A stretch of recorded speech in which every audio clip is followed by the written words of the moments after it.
Most of humanity lives under the grand delusion that time is their enemy, that they must wait for the right moment, the perfect circumstances, the ideal conditions before they can claim what is rightfully theirs. They live in a perpetual state of preparation, forever getting ready to be ready, forever rehearsing for a performance that never comes. But I am here tonight to shatter this illusion once and for all, to reveal to you the great secret that has been hidden in plain sight throughout the ages. Your time has come because time itself is an illusion created by the limitations of human consciousness. The moment you truly understand this, the moment you internalize this truth so completely that it becomes the very foundation of your being, you will step into a reality where delay, postponement, and waiting become foreign concepts. You will discover that the power to transform your life, to claim your desires, to become the person you were meant to be, exists right here, right now, in this eternal present moment. Let me share with you what it truly means to act as if your time has come. It means living from the end result rather than from your current circumstances. It means assuming the feeling of the wish fulfilled, not as a future possibility, but as a present reality. When you act as if your time has come, you are not pretending or putting on a show for others. You are aligning yourself with a deeper truth, a higher reality that exists beyond the apparent facts of your current situation. The great mystics and sages of all time have taught the same principle in different words. They understood that consciousness is the only reality, and that the external world is merely the projection of our internal states. When you change your internal state, when you assume the consciousness of having already received what you desire, the external world must conform to match this inner reality. This is not wishful thinking or positive visualization. This is the fundamental law of creation itself. Consider for a moment the nature of your desires. Where do they come from? Why do certain dreams and aspirations persist in your heart despite apparent obstacles and setbacks? I tell you that these desires are not random accidents of your imagination. They are divine seeds planted within your consciousness, calling you toward your destined greatness. The very fact that you can conceive of a better life, a higher achievement, a more fulfilling existence is proof that these things already exist in potential form within you. Your desires are not separate from you, waiting somewhere in the future to be attained. They are part of your essential nature, aspects of who you truly are that are seeking expression through your physical experience. When you understand this, you realize that achieving your desires is not about acquiring something external, but a because level of your being. This is why I say your time has come, not because of any external circumstances, not because you have finally earned it or deserve it based on past actions, but because the very capacity to desire something means you already possess it in consciousness. The gap between desire and fulfillment is not a gap of time or effort, but a gap of belief and assumption. Close that gap by acting as if your time has come, and watch as your external world transforms to match your internal conviction. But what does it mean practically to act as if your time has come? It means you begin to move through your daily life with the quiet confidence of someone who knows their success is assured. You stop asking how and when, and start asking, how shall I use this blessing? You stop planning for success and start planning from success. You stop hoping for the best and start expecting it as your natural birthright. When you wake up in the morning, you do not wake up as someone hoping to become something. You wake up as someone who already is that something, simply going through the motions of allowing it to unfold in physical reality. You do not dress like someone trying to impress others with who they might become. You dress like someone who already is who they intend to be. You do not speak like someone asking for permission to exist. You speak like someone who knows their worth and expects it to be recognized. This is not arrogance or pretense. This is alignment with truth. The truth that you are already complete, already whole, already everything you seek to become. The physical manifestation is simply the shadow cast by the light of your true nature. When you act as if your time has come, you are not trying to convince the world of something false. You are revealing to the world something that has always been true. Let me tell you about the power of assumption. Assumption is not a mental trick or a psychological technique. Assumption is the very mechanism by which consciousness creates reality. Every moment of every day, you are assuming something about yourself, about your possibilities, about what is and is not available to you. These assumptions, held consistently over time, become the facts of your experience. Most people assume lack, limitation, and delay. They assume that good things are hard to come by, that success requires struggle, that timing must be perfect before anything can change. These assumptions create a reality that confirms their truth. But you can just as easily assume abundance, possibility, and perfect timing.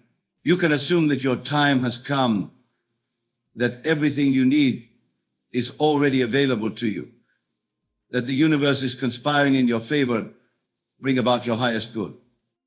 When you make this shift in assumption, when you begin to live from the premise that your time has come, something miraculous happens. The same circumstances that once seemed like obstacles begin to reveal themselves as stepping stones. The same people who once seemed indifferent or hostile begin to become allies and supporters. The same situations that once filled you with anxiety begin to fill you with excitement and anticipation. This is not because the external world has changed, but because you have changed the lens through which you perceive and interact with the world. You have assumed a new identity, a new relationship with reality itself. And reality, being infinitely flexible and responsive to consciousness, molds itself to match your assumptions. The key to making this work is persistence and consistency. You cannot act as if your time has come for an hour and then return to old patterns of thought and behavior for the rest of the day. You cannot assume success on Monday and limitation on Tuesday. The assumption must become your new normal, your default state of being. It must be so natural and automatic that you no longer have to remind yourself to do it. This requires what I call living in the Sabbath of mind. The Sabbath is not a day of the week, but a state of consciousness where you rest in the certainty of your good. It is the state where you cease from the labor of trying to make things happen and instead allow them to unfold naturally from your assumption of already having them. In this state, you are not working toward your desires, you are working from them. When you truly live in this Sabbath consciousness, when you truly act as if your time has come, you discover that effort becomes effortless, struggle transforms into flow, and what once seemed impossible becomes inevitable. You stop pushing against the current of life and start moving with it. You stop trying to force doors to open and start finding them already ajar. But I must warn you of the tests that will come. When you begin to act as if your time has come, when you assume the feeling of your wish fulfilled, the old patterns of consciousness will attempt to reassert themselves. Doubt will whisper in your ear, telling you that you are being foolish, that nothing has really changed, that you should return to the familiar territory of limitation and delay. These moments of testing are not obstacles to overcome, but opportunities to prove the depth of your conviction. Each time you choose to maintain your assumption in the face of contradictory evidence, each time you refuse to return to old patterns of thought, despite apparent setbacks, you are strengthening your new identity and hastening its manifestation in your external experience. Remember that the external world is always the last to know about changes in consciousness. Your assumption of your wish fulfilled may seem contradicted by current circumstances. But this is only because the physical realm takes time to catch up with the shifts that have already occurred in consciousness. Do not let the lag between inner change and outer manifestation discourage you. Trust the process, maintain your assumption, and allow time to reveal the truth of what you have claimed in consciousness. The ancient texts speak of those who call things that be not as though they were. This is not positive thinking or wishful fantasy. This is the recognition that consciousness is causative, that the unseen realm of thought and feeling is more real and more powerful than the seen realm of physical form. When you call things that be not as though they were, you are not lying or pretending. You are speaking from a higher level of truth, from the realm where all possibilities exist simultaneously, and where your assumption determines which possibility becomes your experience. This is the secret of all great achievers throughout history. They did not wait for permission from their circumstances to be great. They did not postpone their excellence until conditions were perfect. They acted as if their time had come, assumed the consciousness of their desired end, and lived from that assumption until it became their reality. Think of any person whose life you admire, whose achievements inspire you, whose courage and conviction move you to aspire to greater things. I guarantee you that at some crucial moment in their journey, they stopped waiting for their time to come and started acting as if it already had.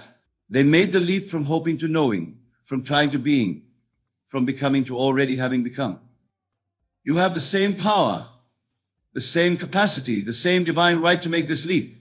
The only difference between you and those you admire is not talent, opportunity, or circumstances.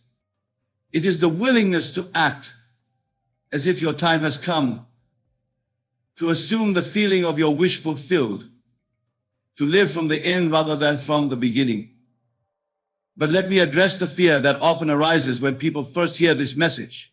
You may be thinking, what if I act as if my time has come and nothing happens? What if I assume success and still fail? Won't I look foolish? Won't I be disappointed? These fears are natural, but they are based on a fundamental misunderstanding of how this principle works. When you truly act as if your time has come, when you genuinely assume the consciousness of your wish fulfilled, failure becomes impossible, because you are no longer dependent on external circumstances for your sense of completion and success. You already have what you seek at the level of consciousness, which is the only level that ultimately matters. External manifestation becomes a bonus, a delightful confirmation of what you already know to be true, rather than a desperate necessity upon which your happiness depends. Moreover, when you live from this assumption consistently and persistently, external manifestation becomes not just possible but inevitable. The universe has no choice but to conform to your assumptions because consciousness is the foundation of all reality. Your external world is simply your internal world made visible. Change the internal and the external must follow. This is not a matter of belief or faith in the conventional sense. This is a matter of understanding and applying a fundamental law of existence. You do not need to believe in gravity for it to work. You do not need to have faith in electricity for it to power your devices. Similarly, you do not need to believe in the power of assumption for it to transform your life. You simply need to apply it consistently and allow it to prove itself through your experience. The reason most people fail to experience the full power of this principle is not because it doesn't work, but because they apply it inconsistently or abandon at the first sign of apparent failure. They act as if their time has come for a day or a week, then return to old patterns when immediate results are not visible. This is like planting a seed and then digging it up every few days to see if it has sprouted. The constant disturbance prevents the natural process from unfolding. When you plant a seed in the ground, you do not worry about whether it will grow. You trust the process, water it regularly, and wait patiently for the inevitable emergence of the plant. You must approach your assumptions with the same trust and consistency. Plant the assumption that your time has come, water it with persistent feeling and action, and allow it to grow in its own perfect timing. The feeling is the key. It is not enough to simply think thoughts about your desired outcome. You must feel the feeling of already having it, already being it, already living it. This feeling is not an emotion that comes and goes based on circumstances. It is a deep, settled knowing that permeates your entire being. It is the feeling of naturalness, of rightness, of course this is how things are. When you have truly assumed the feeling of your wish fulfilled, when you have truly begun to act as if your time has come, you will notice that you stop talking about your desires obsessively. You stop checking constantly for signs of progress. You stop analyzing and questioning whether it's working. Just as you don't constantly discuss the fact that you have eyes or hands, you don't constantly discuss something that you know is simply a natural part of your reality. This state of naturalness is the sign that your assumption has taken root in consciousness. From this state, manifestation is not a hope or a possibility, but a foregone conclusion. You may not know exactly how or when it will appear in your external experience, but you know with absolute certainty that it will because it already has at the level that matters most. Let me share with you the difference between acting from desperation and acting from assumption. When you act from desperation, you are trying to get something you believe you lack.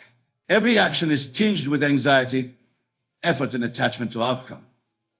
You are constantly looking outside yourself for validation and confirmation. Your emotional state fluctuates based on external feedback.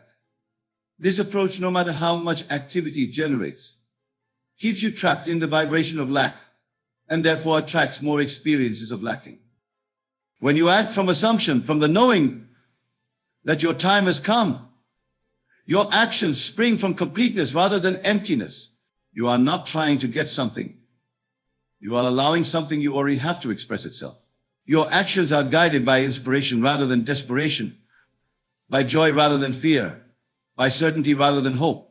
This approach aligns you with the vibration of having, which naturally attracts more experiences of abundance and fulfillment. The difference is subtle but profound. Two people might take identical external actions, but if one is acting from lack and the other from assumption, they will produce entirely different results. The person acting from assumption will find doors opening, opportunities appearing, and synchronicities abounding. The person acting from lack will encounter resistance, setbacks, and frustration despite their efforts. This is why I emphasize the importance of your internal state above all else. Your external actions, while important, are secondary to the consciousness from which they spring. When your consciousness is aligned with the assumption that your time has come, even seemingly small or insignificant actions can produce miraculous results. When your consciousness is aligned with lack and limitation, even the most impressive external efforts may yield disappointing outcomes. Now, some of you may be wondering about timing. You may be thinking, if my time has come, why don't I see immediate results? Why do I still have to wait for things to unfold? This question reveals a misunderstanding about the nature of time itself.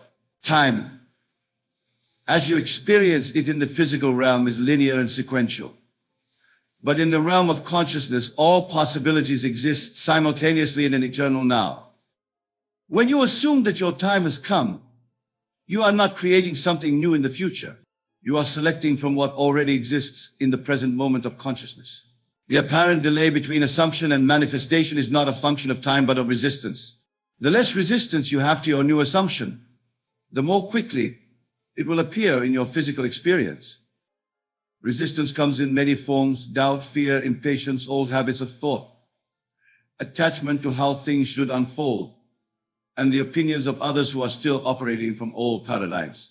Each time you entertain doubt about your assumption, each time you revert to old patterns of thinking, each time you look at current circumstances and conclude that nothing has changed, you are adding resist to the process. The way to minimize resistance is to make your new assumption so natural, so automatic, so much a part of your identity that you no longer have to work to maintain it. This happens through repetition and persistence. Just as you learn to walk by practicing until it became automatic, you must practice your new assumption until it becomes your new normal. Every morning when you wake up, remind yourself that your time has come, not as an affirmation or a hope, but as a simple statement of fact. Feel the truth of it in your body. Let it settle into your bones. Carry this knowing with you throughout your day, allowing it to influence how you move, how you speak, how you interact with others, how you make decisions. When you encounter circumstances that seem to contradict your assumption, do not fight them or deny them. Simply acknowledge them as temporary appearances that have not yet caught up with the new reality you have established in consciousness. Maintain your assumption while allowing the external world the time it needs to reorganize itself around your new identity. This is not passive waiting. This is active assumption. You continue to take inspired action, but from the foundation of knowing rather than hoping. You continue to make plans and work toward your goals, but with the quiet confidence of someone who knows the outcome is assured. You continue to face challenges and obstacles, but with the perspective of someone who sees them as temporary detours rather than permanent roadblocks. The key to sustaining this assumption over time is to focus more on who you are becoming than on what you are getting. When your assumption is based primarily on external acquisitions, it remains vulnerable to the fluctuations of the external world. But when your assumption is based on identity, on who you know yourself to be at the deepest level, it becomes unshakable regardless of circumstances. Act as if your time has come not because you want certain things, but because you are a certain type of person. You are the type of person whose time has come. You are the type of person who attracts opportunities, who creates value, who makes a difference, who lives boldly and loves deeply. This identity is not dependent on external validation or confirmation. It is a fundamental truth about who you are that remains constant regardless of temporary circumstances. When you anchor your assumption in identity rather than in acquisition, something beautiful happens. You stop being attached to specific outcomes and start being open to all the ways your good can manifest. You stop limiting yourself to your current vision of success and start allowing yourself to be surprised by possibilities you never imagined. You stop controlling and start allowing, which is the fastest way to manifest anything. The greatest obstacle to acting as if your time has come is the addiction to struggle that pervades human consciousness.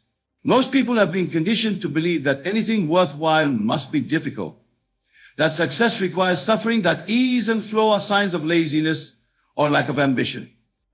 This conditioning makes it difficult to accept that your time could simply have come without you having urged you having. But I tell you that struggle is not a requirement for success. Struggle is simply the experience of moving against the current of your own nature instead of with it. When you align with who you truly are, when you assume your rightful place in the grand design of existence, life becomes a dance rather than a battle, a symphony rather than a struggle. This does not mean that challenges will never arise or that growth will not sometimes be uncomfortable. But it means that these experiences will come within a context of knowing, within a framework of trust, within an assumption of ultimate victory. You will meet challenges not as someone hoping to survive them, but as someone who knows they are designed to strengthen and refine you for the greatness that is your destiny. Your time has come because you exist. Your time has come because you have the capacity to dream, to desire, to envision a life greater than the one you are currently living. Your time has come because consciousness itself is seeking to express its infinite potential through you, as you and in ways that only you can manifest. Do not wait for permission from the world to claim your good. Do not postpone your happiness until conditions are perfect. Do not delay your self-expression until you feel more qualified. The world needs what you have to offer, and it needs it now. Not when you are older, wiser, more experienced, or more prepared. Now exactly as you are, with exactly what you have, from exactly where you stand. This is the great secret that successful people understand. They do not wait for readiness. They become ready by beginning. They do not wait for worthiness. They claim their worth by acting from it. They do not wait for permission. They give themselves permission and let the world catch up. They understand that their time has come not because of external circumstances, but because they say it has come, because they assume it has come, because they act as if it has come. And so I leave you tonight with this truth echoing in your consciousness. Your time has come. Not tomorrow, not when you figure everything out, not when you overcome your fears or perfect your plans. Now, this moment, this breath, this heartbeat.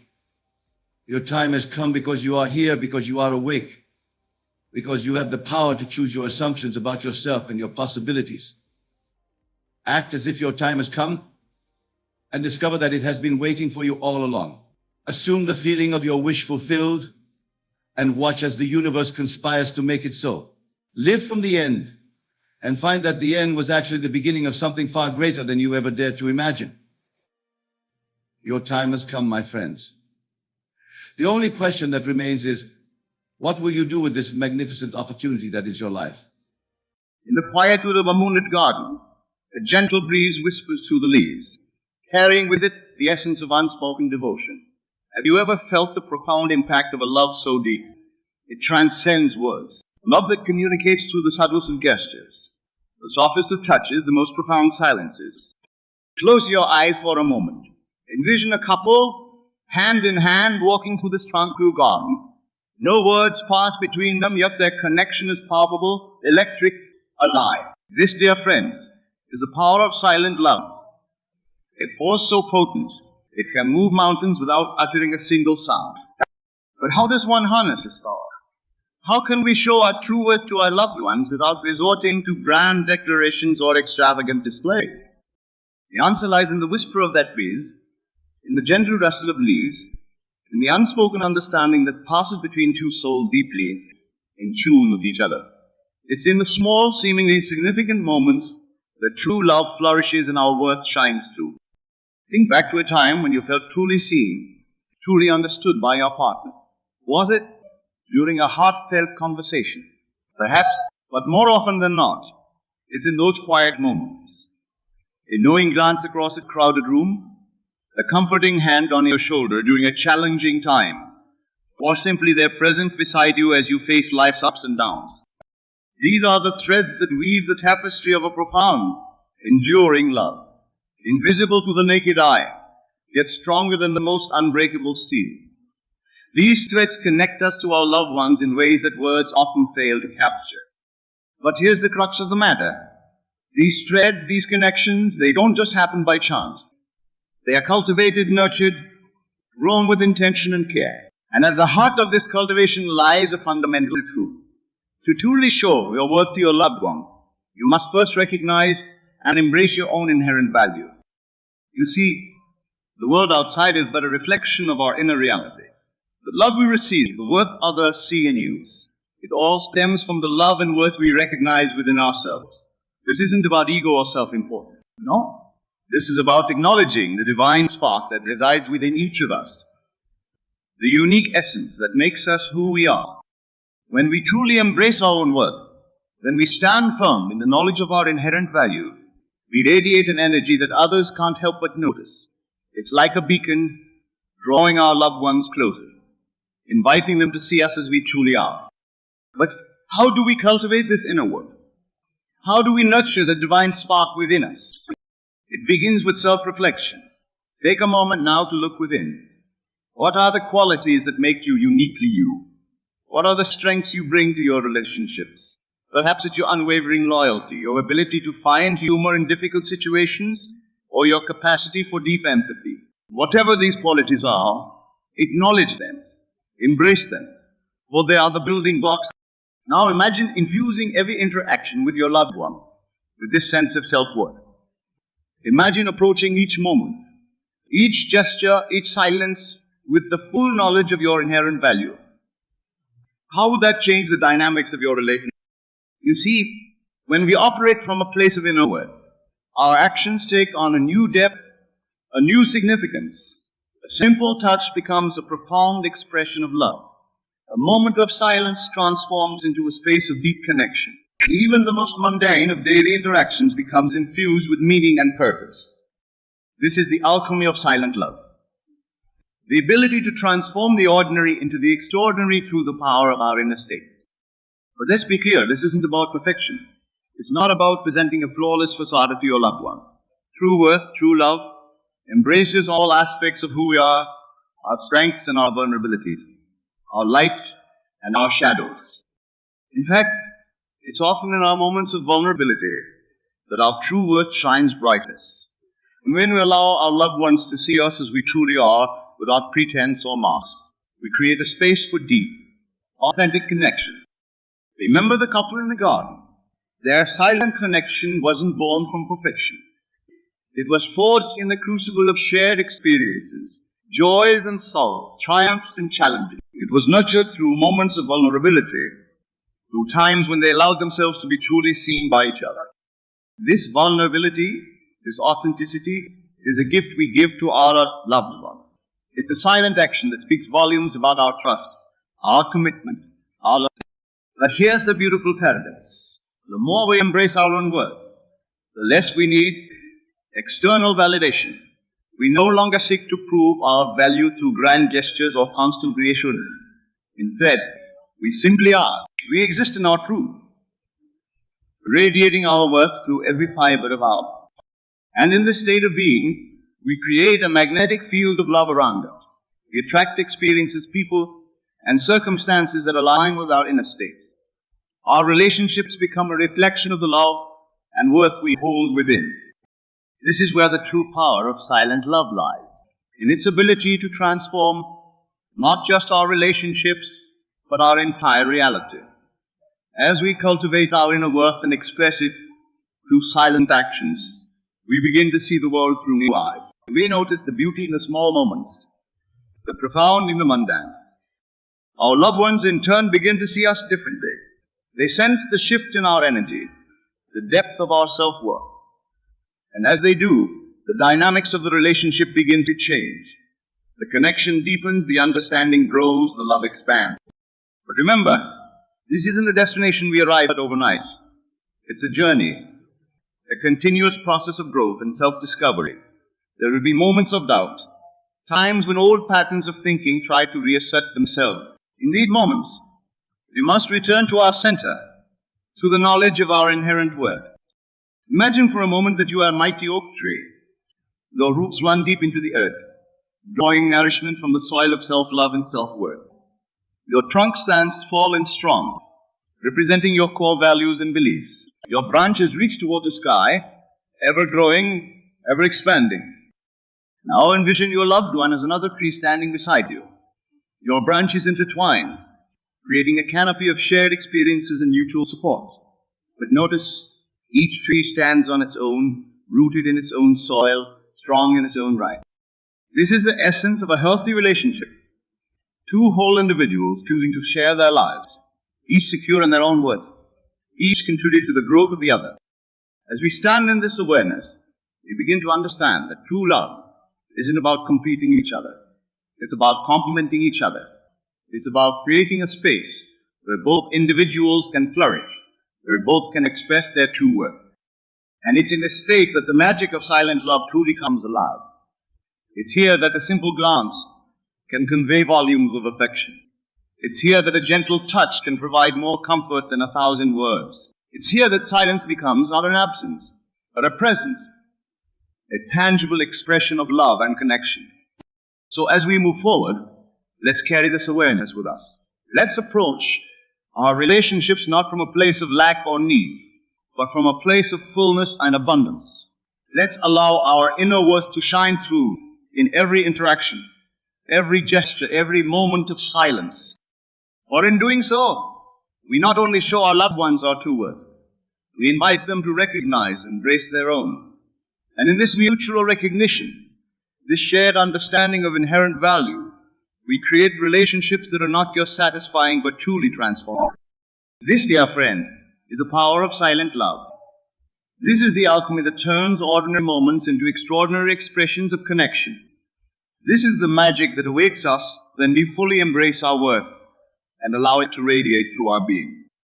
As we continue on this journey of self-discovery and deepening connection, remember, the most profound expressions of love often require no words at all. They reside in the spaces between breaths, in the silence between heartbeats, in the unspoken understanding that passes between two souls deeply in tune with each other.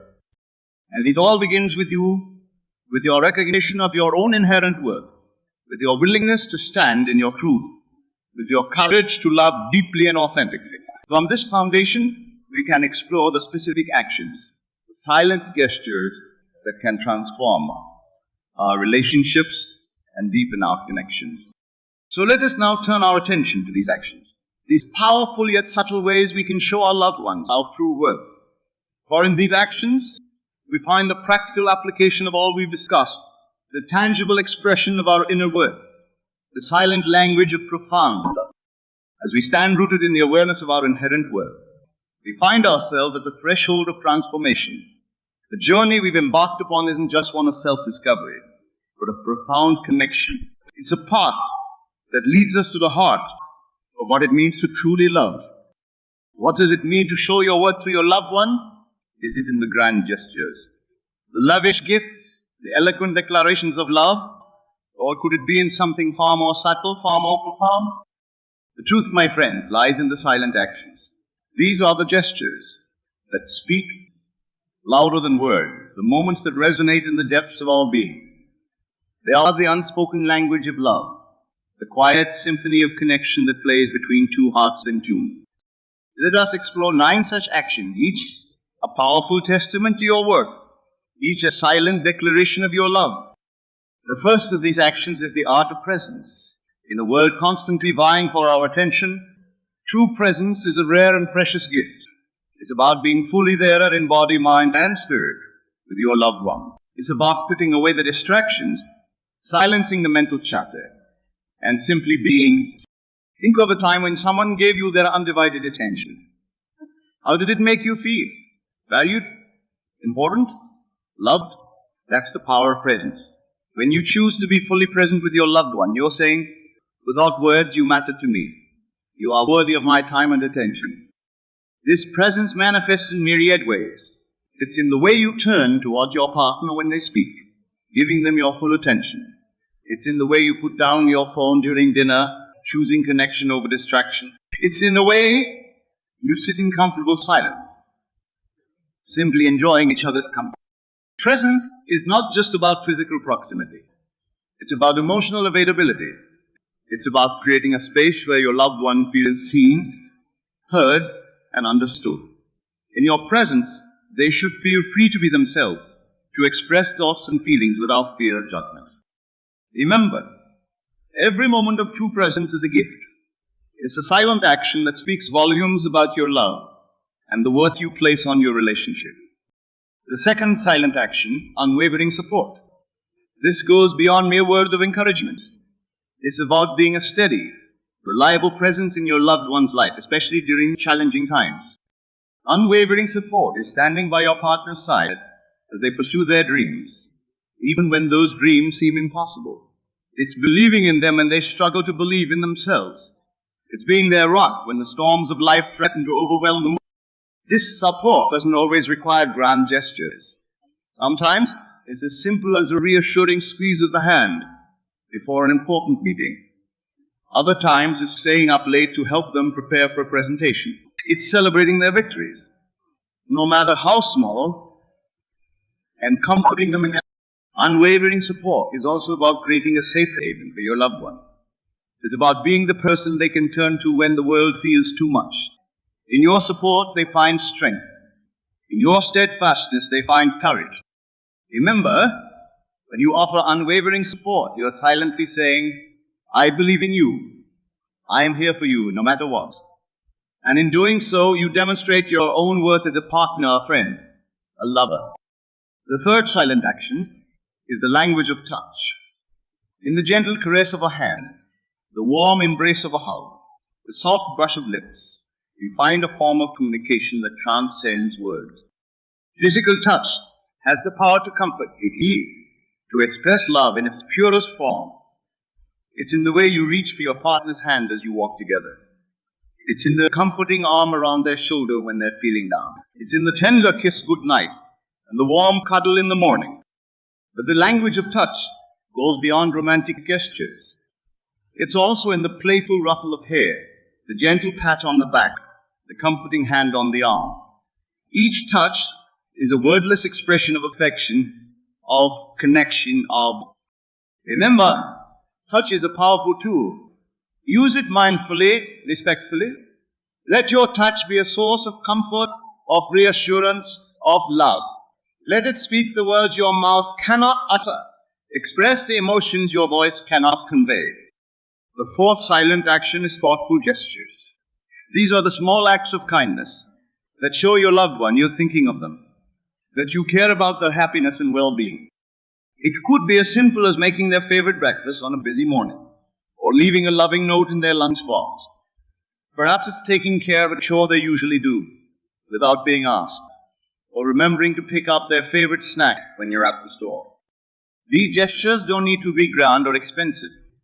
Their power lies in their thoughtfulness, in the fact that you paid attention to your loved one's needs and preferences. When you perform these thoughtful gestures, you are silently saying, I see you. I know you. I care about your happiness. And in doing so, you're showing your worth as a partner who's attentive, considerate. The fifth silent action is empathetic listening. This goes beyond merely hearing the words your loved one speaks. It's about truly listening with your heart, seeking to understand their perspective, their feelings, their needs. Empathetic listening involves giving your full attention when your partner speaks. It's about maintaining eye contact, nodding and understanding, and responding with empathy. It's about creating a safe space where they feel comfortable sharing their deepest thoughts and feelings. But empathetic listening isn't just about being silent while the other person talks. It's about asking thoughtful questions, reflecting back what you've heard to ensure understanding, and responding with compassion. When you practice empathetic listening, you're silently saying, "Your thoughts and feelings matter to me. I want to understand you." This level of attention and understanding is a powerful expression of love and respect. The sixth silent action is creating sacred spaces. These are the physical and emotional environments where your love can flourish, where you and your partner can connect deeply and authentically.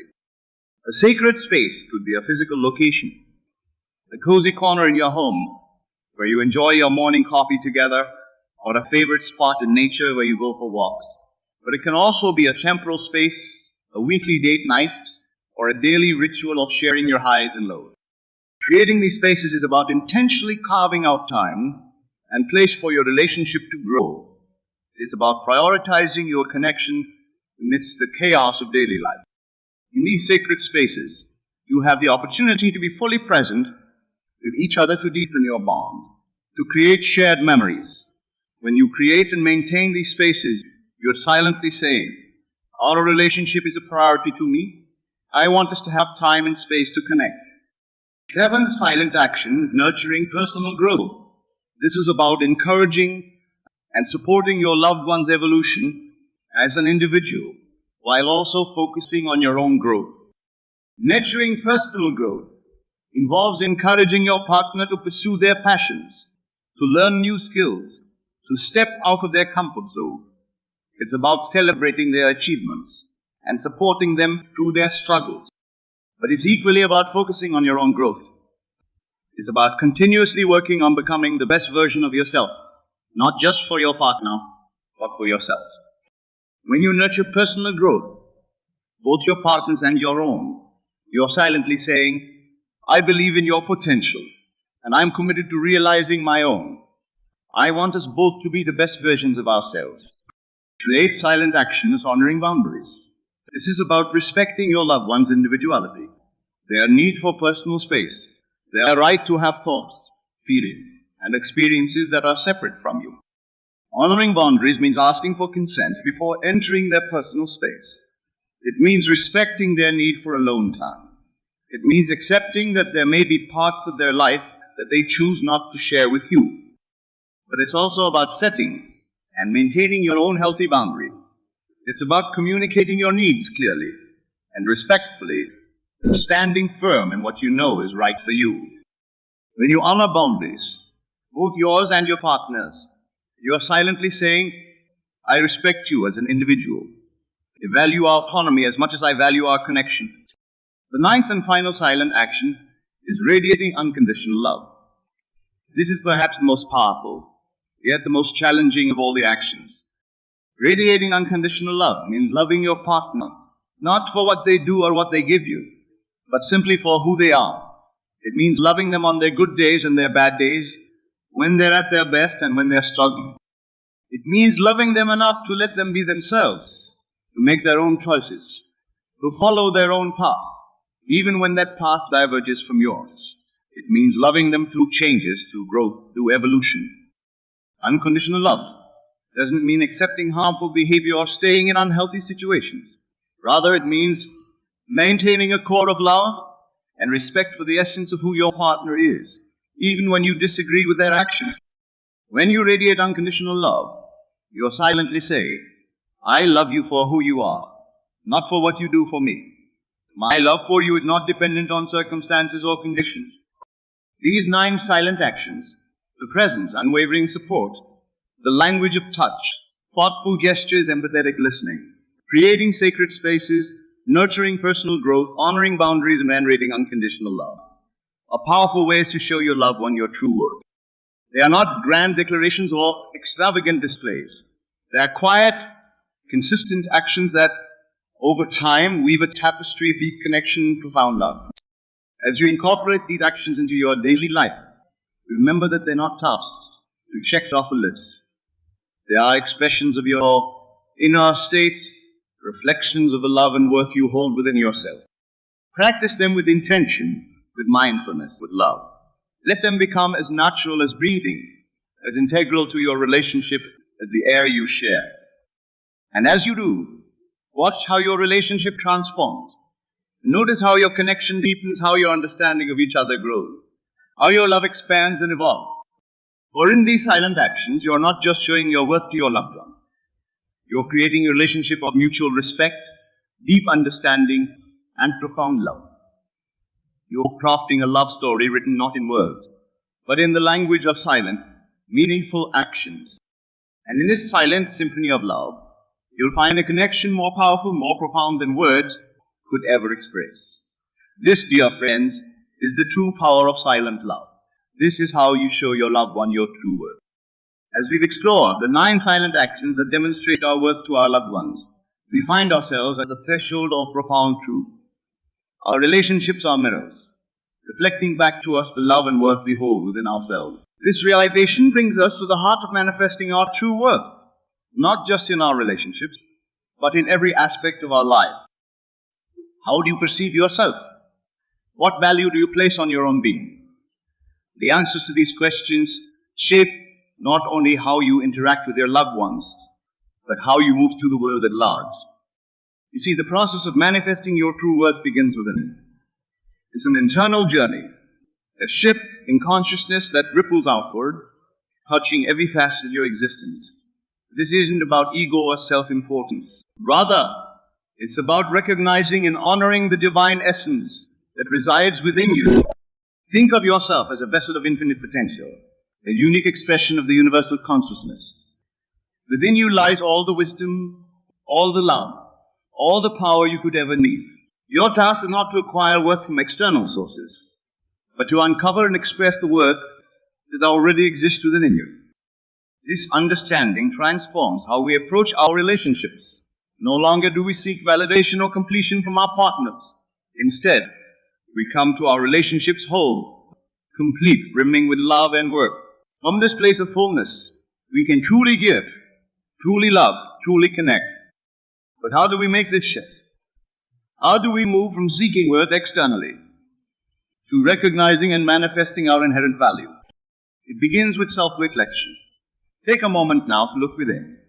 What qualities do you admire in yourself?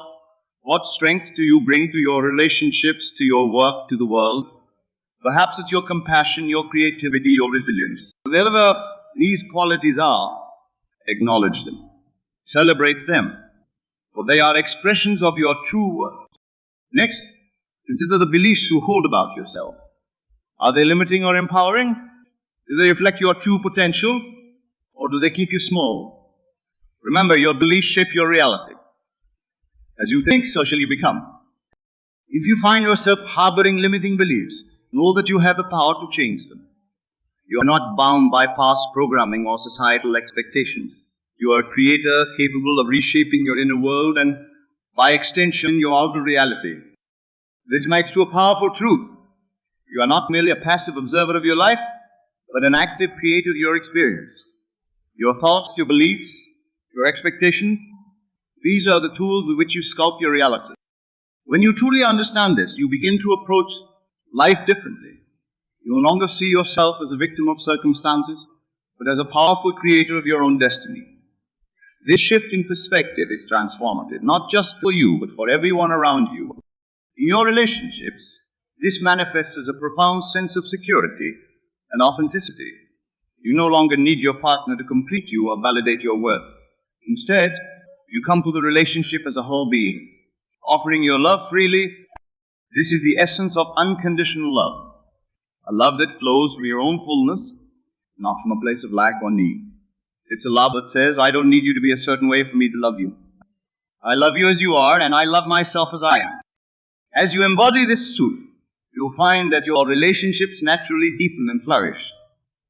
The silent actions we discussed earlier become not just things you do, but natural expressions of your inner state.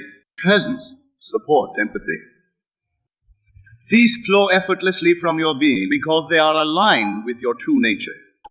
But manifesting your true worth goes beyond your relationships. It touches every aspect of your life.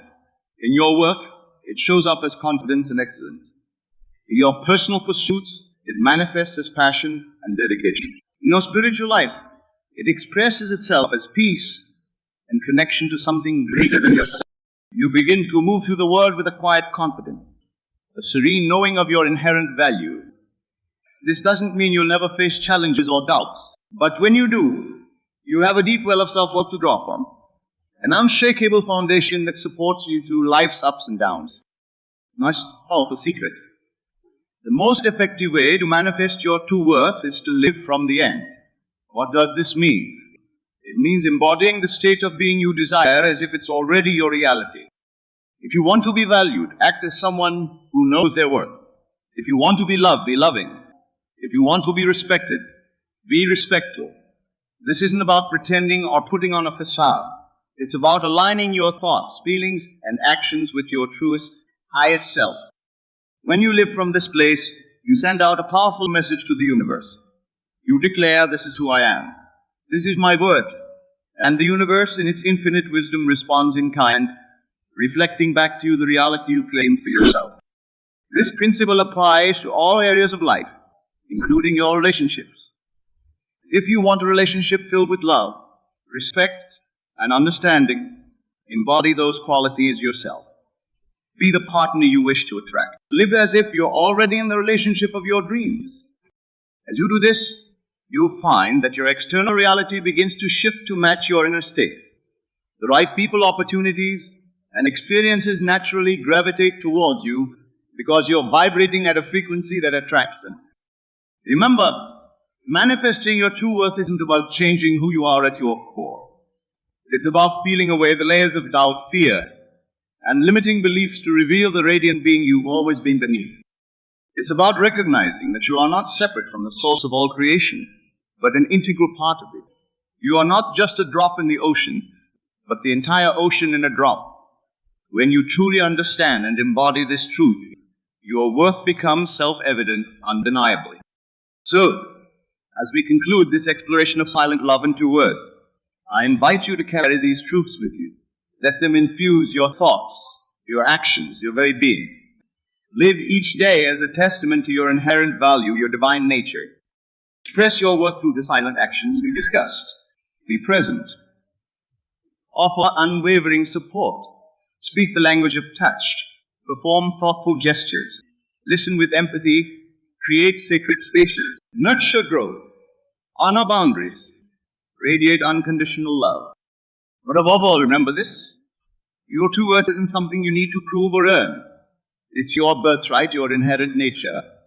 Your task is simply to recognize it, to embody it, to live from it.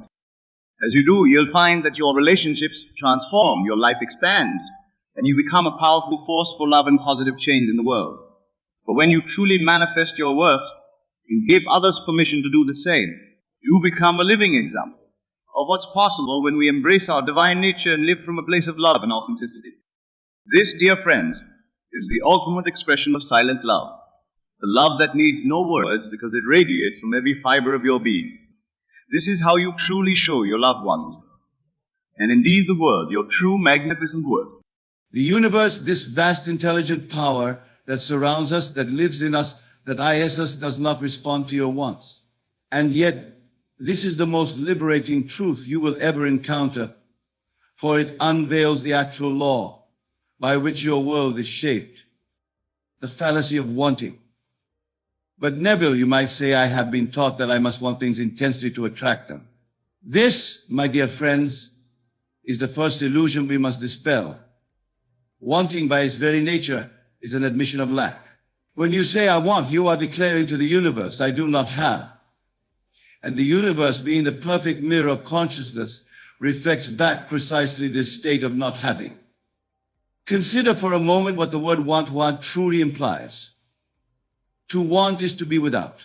It is to stand in a state of absence, looking outward at something you do not possess. And as you stand firmly in this consciousness of absence, the law being no respecter of persons, but only of states, must continue to deliver experiences that match this consciousness of lack. I knew a man in New York who for years proclaimed his desire for financial abundance. Daily he affirmed, I want wealth. I want to be free of debt. Yet year after year, his financial situation deteriorated.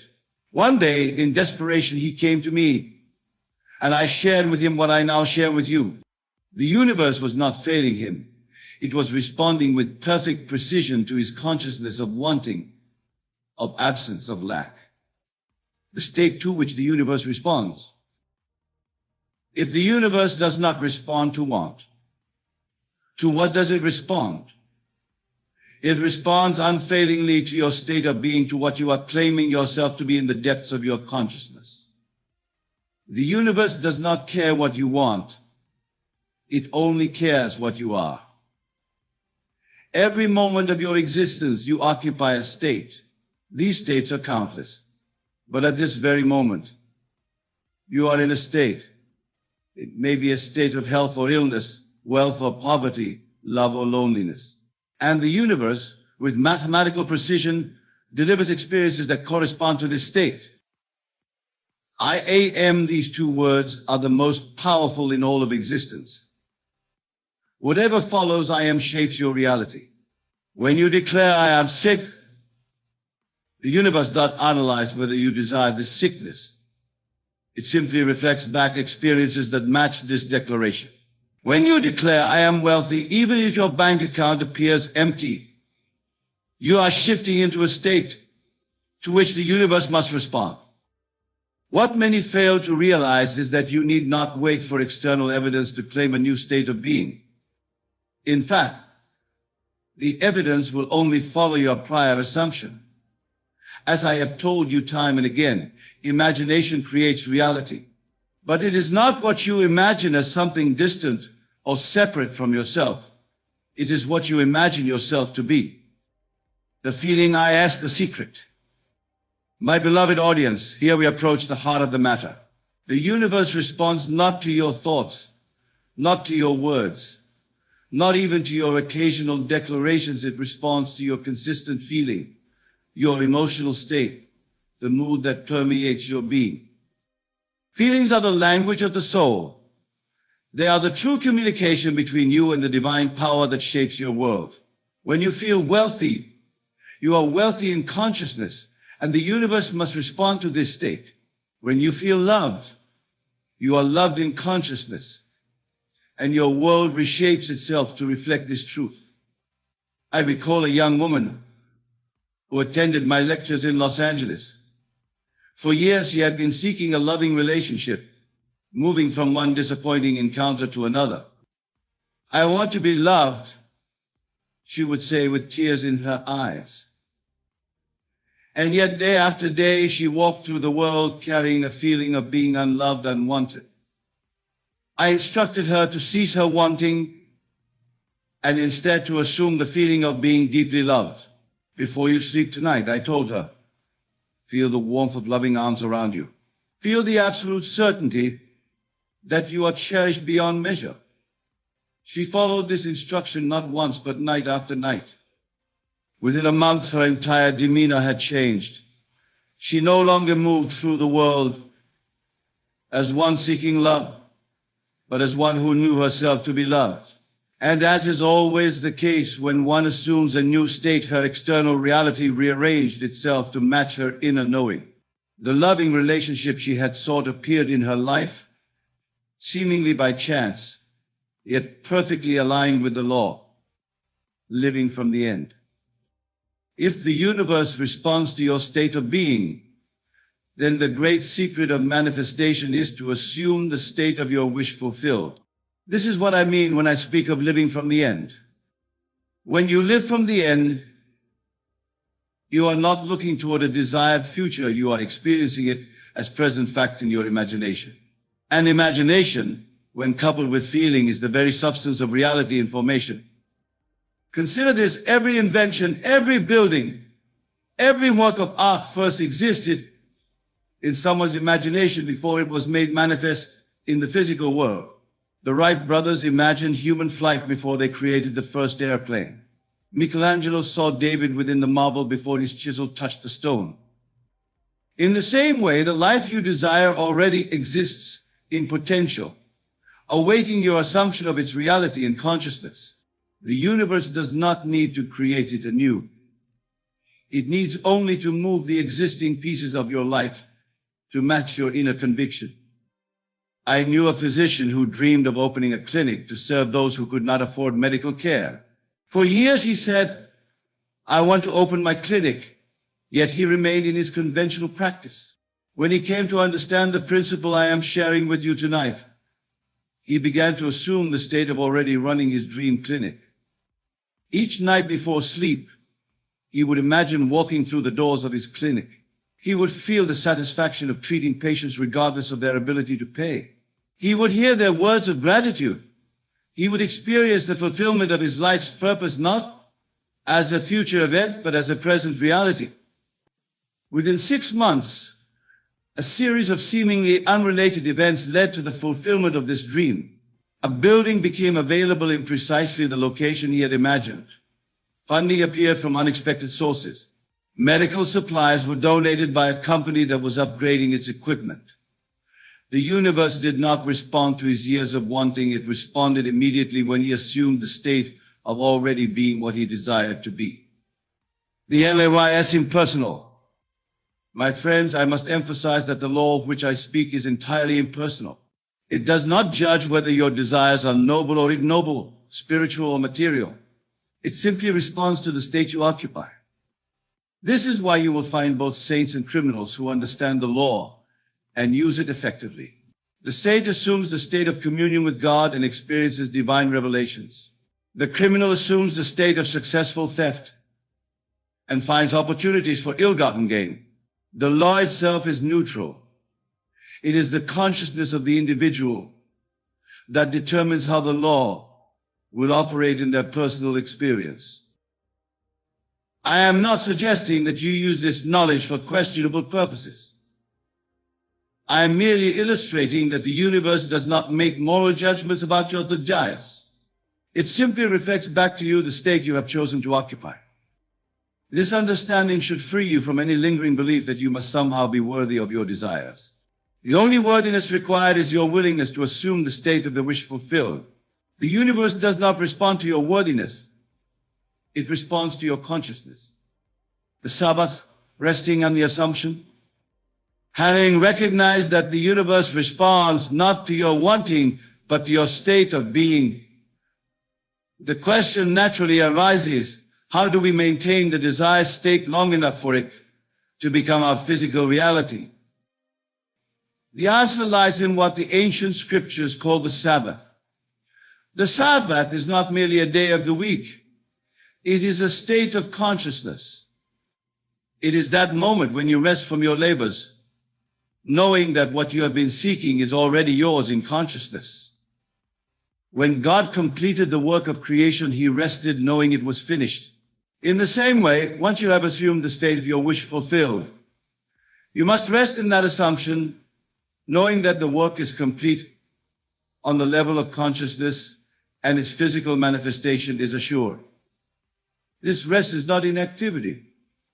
You will still go about your daily tasks, but you will do so from a new state of being, carrying within you the quiet confidence that what you have assumed in consciousness must, by law, become your physical experience. I have often told the story of a man who desired a promotion in his company.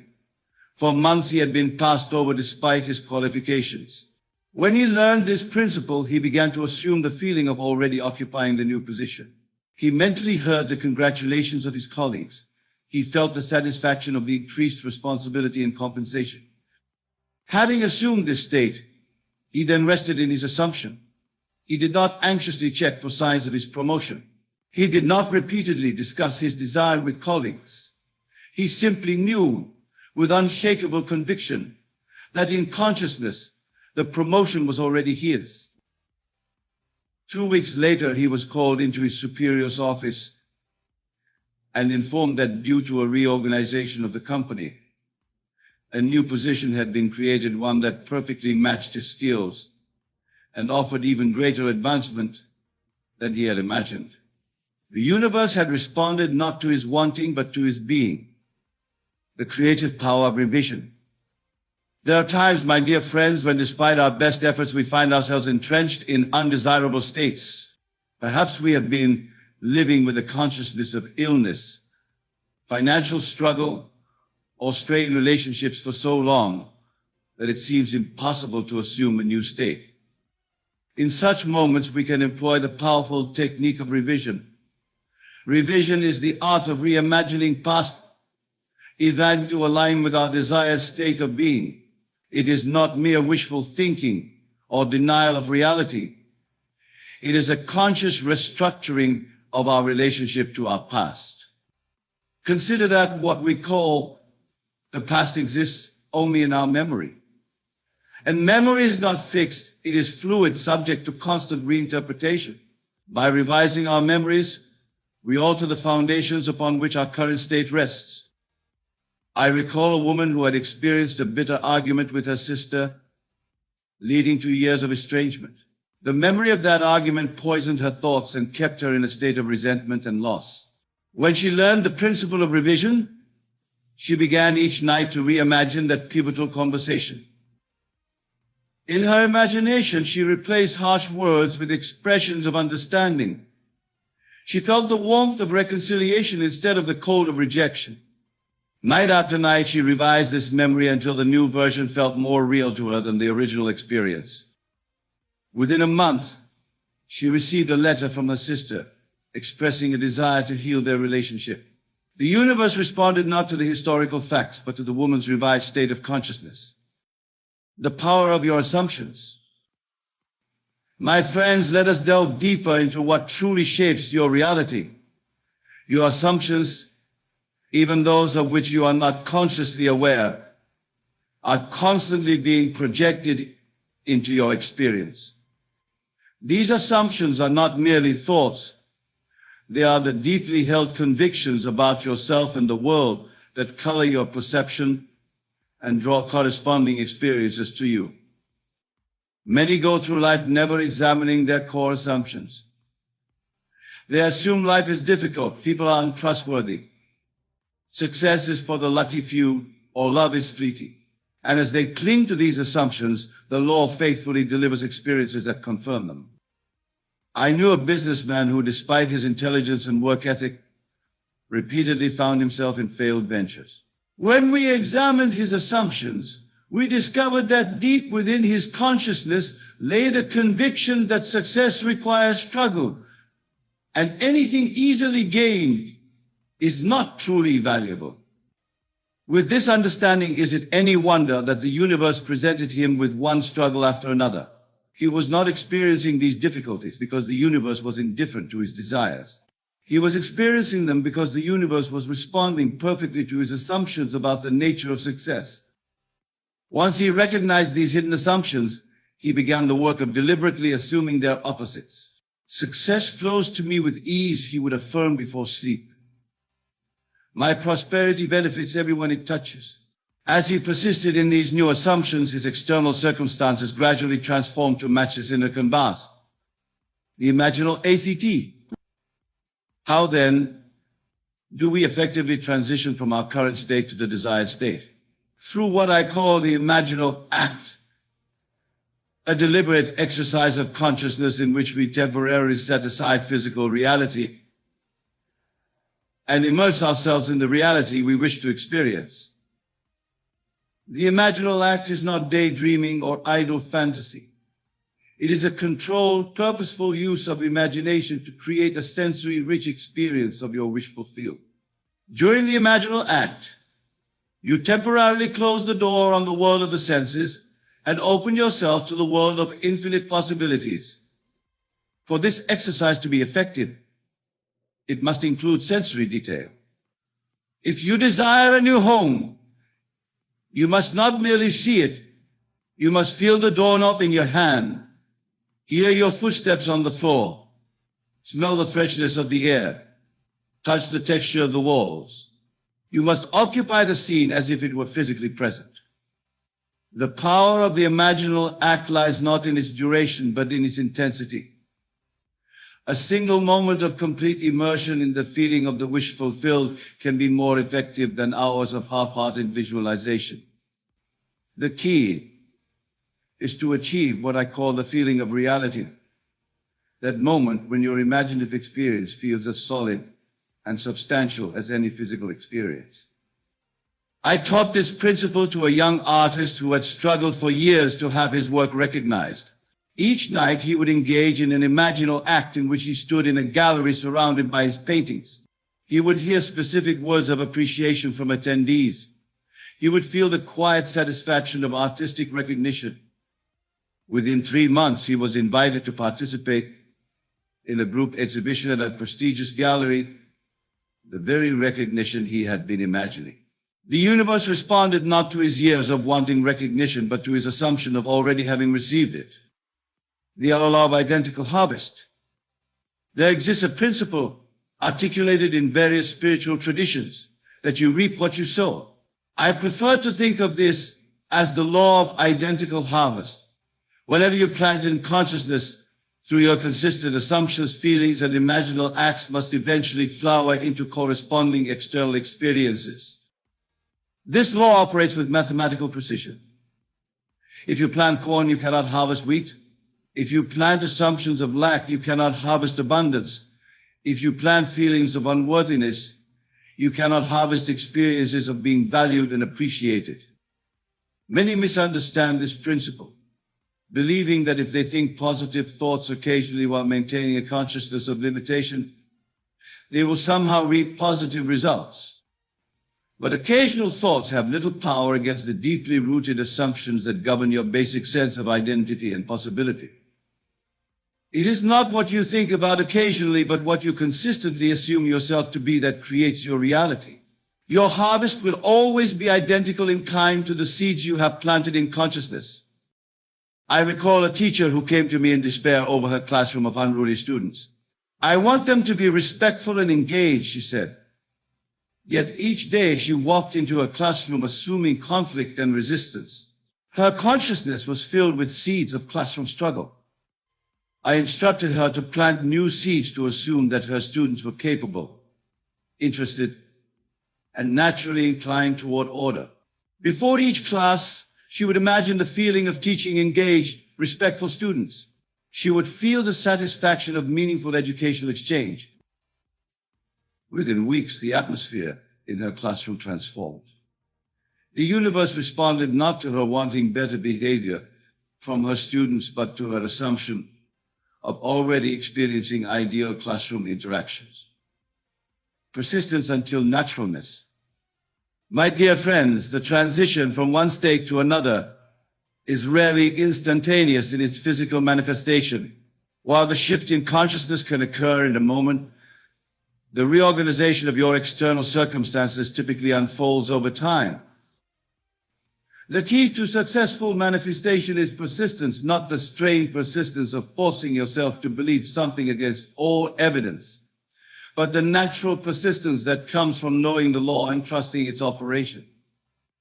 When you first assume a new state, it may feel artificial, like wearing clothes that don't quite fit. But with consistent attention to maintaining this state in consciousness, it eventually becomes your natural self-concept.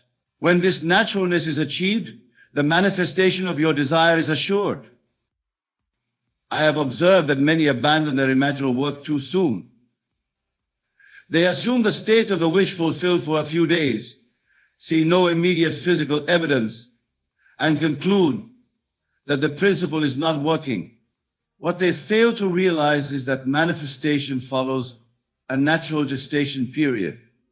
Just as a seed planted in soil requires time to sprout and grow.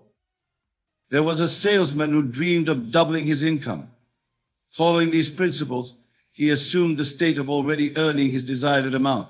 For weeks, he maintained this assumption without seeing any change in his commission checks. Lesser men might have abandoned the practice, but he persisted.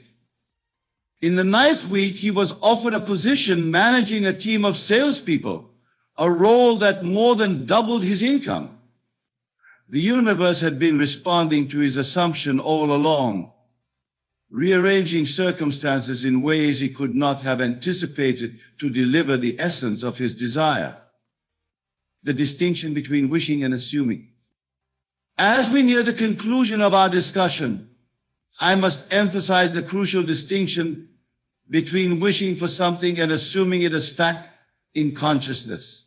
This distinction marks the difference between those who use the law successfully and those who remain perpetually disappointed. Wishing places your desire in an imaginary future that never arrives. It maintains the separation between you and your desire. Someday the wisher says, I will have what I want. And in this declaration they ensure that their desire remains forever distant. Assuming by contrast collapses time, it brings your desire to the present moment as a completed fact. I am now what I desire to be, declares the one who assumes. And in this declaration they unite with their desire, becoming in consciousness what they seek to be in experience. The universe does not respond to your wishes, it responds to your assumptions. It does not deliver what you want, it delivers what you are. The great secret then is to assume yourself to be what you seek, and from this assumption to live and act as though it were already so. I knew a woman who wished to reconcile with her estranged son. For years she had tried to reestablish contact, sending letters and messages that went. When she learned these principles, she ceased her external efforts and focused on assuming the state of already having a loving relationship with her son. Each night before sleep, she would imagine a scene that implied their reconciliation. She would feel the joy of their restored connection. She would hear his voice expressing love and forgiveness. She persisted in this practice, transferring her energy from wishing for a future reconciliation to experiencing a present harmony.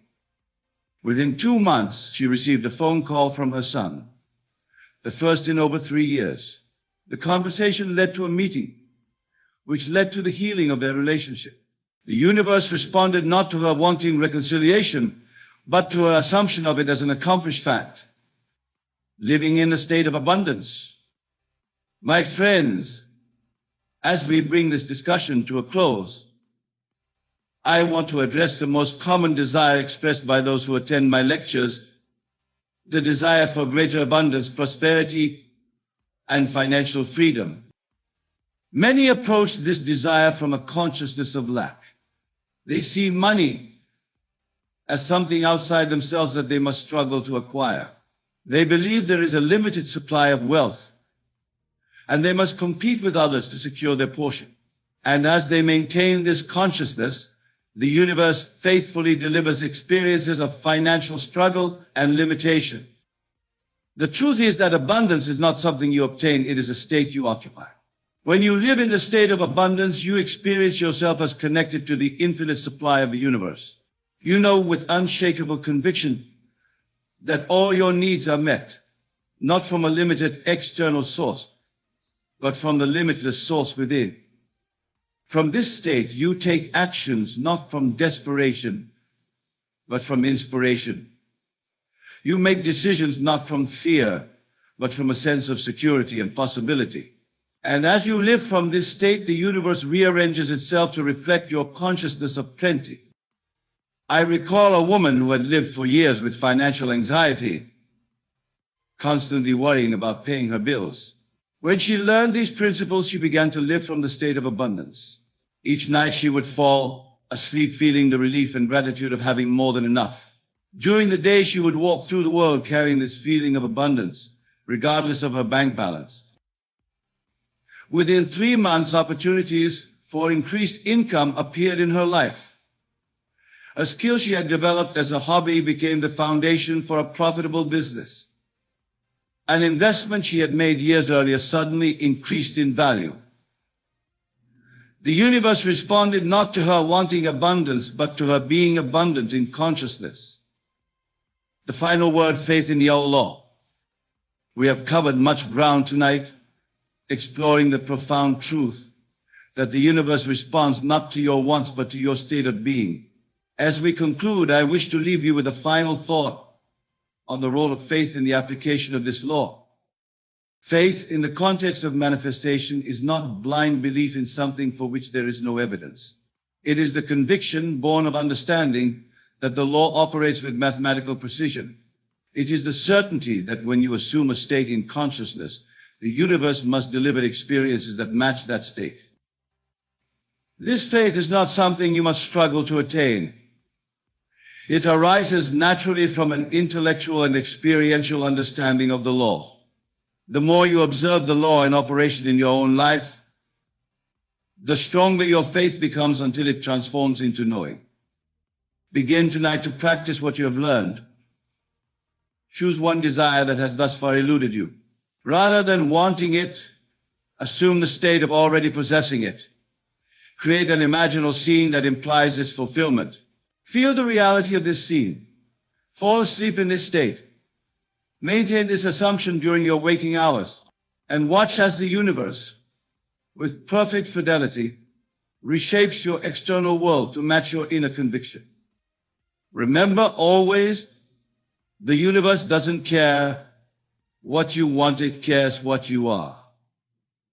Assume yourself to be what you seek, and by law you must become it in experience. My dear friends, it has been my honor to share these principles with you tonight. May you use them wisely to create a life of fulfillment, joy, and service to your fellow man. For in the end, the greatest use of this law is not merely to acquire possessions, but to become the fullest expression of your dying potential. Go now in the confidence that the power that shapes worlds lies within you, responding always to your consciousness. The universe awaits your command, delivered not through wanting, not through pleading, but through the quiet assumption of already being what you desire to be. Every great journey begins with a single step, but the direction of that step determines the destiny of the traveler. As we stand at the threshold of a new year, there is no greater assurance, no more profound confidence, than to align our hearts with the one who holds time and eternity in his hands. The start of a year is not just a chronological shift, it is a divine opportunity to set the tone for everything that is to come. It is a moment to invite God's presence to lead us, guide us, and infuse every area of our lives with His wisdom and power. When we begin with God, we begin with purpose. Everything in creation has a reason for existence, and so do you. Your presence in this year is not a mistake or an accident. It is a part of a divine plan, intricately woven by the Creator. Acknowledging this truth allows you to move forward with intentionality, seeking God's guidance in every decision and trusting that He has prepared a path for you to walk in victory. To begin with God's blessing is to surrender to His authority. Surrender is not a sign of weakness but of trust. It is saying, God, I trust your will above my own. This act of humility positions you to receive His wisdom, for the Scriptures remind us that His ways are higher than our ways, and His thoughts are higher than our thoughts. When we lean not on our understanding but acknowledge Him in all our ways, He promises to make our path straight. God's blessings are not only spiritual but also practical. They touch every aspect of our lives, our relationships, our work, our health, and our purpose. However, His blessings often require our obedience. To be blessed by God is to walk in His principles, to live according to His word. The principles of stewardship, integrity, generosity, and faithfulness are not just spiritual ideals, they are keys that unlock the fullness of His favor. When we align our actions with His truth, we position ourselves under an open heaven where His blessings can flow freely. As the year unfolds, challenges will come. Obstacles will rise, and moments of doubt may whisper that the path is too hard. But starting with God's blessing equips you with the strength to persevere. His blessing is not the absence of trials, but the assurance of His presence in the midst of them. It is His promise to walk with you through the fire, to sustain you through the storm, and to bring you out stronger on the other side. Faith is the foundation of God's blessing. Without faith, it is impossible to please Him. For faith is the substance of things hoped for and the evidence of things not seen. This year, dare to dream bold dreams. Step out in faith, knowing that God is not only able to do exceedingly abundantly above all you ask or think, but that He desires to partner with you to see His will fulfilled in your life. Faith activates His promises, and His promises are unshakable. To begin with God's blessing is to begin with gratitude. Gratitude shifts our focus from what we lack to what we already have, reminding us that every good and perfect gift comes from above. It creates an atmosphere where His presence is welcomed and His blessings are multiplied. A grateful heart acknowledges that we are not self-made but God-made, sustained by His grace and empowered by His Spirit. This year let every plan, every goal, and every aspiration be laid at the feet of the one who knows the end from the beginning. Trust Him to direct your steps and align your desires with His purpose. In doing so, you will not only start the year with His blessing but walk through it with His favor, ending it with the testimony of His faithfulness. To truly begin your year with God's blessing is to commit every moment to Him as an act of worship. Worship is not confined to songs or church services, it is a lifestyle. It is living in constant awareness of God's presence, acknowledging Him in every decision, and aligning your daily actions with His will. Worship brings a unique kind of blessing because it draws you closer to the heart of God. The closer you are to Him, the more you begin to understand His plans for you, plans to prosper you and not to harm you, plans to give you a hope and a future. The power of starting with God's blessing lies in the foundation it sets. A house built on sand cannot withstand the storms, but one built on the rock will endure. God is that rock. When your foundation is His Word, your life becomes unshakable.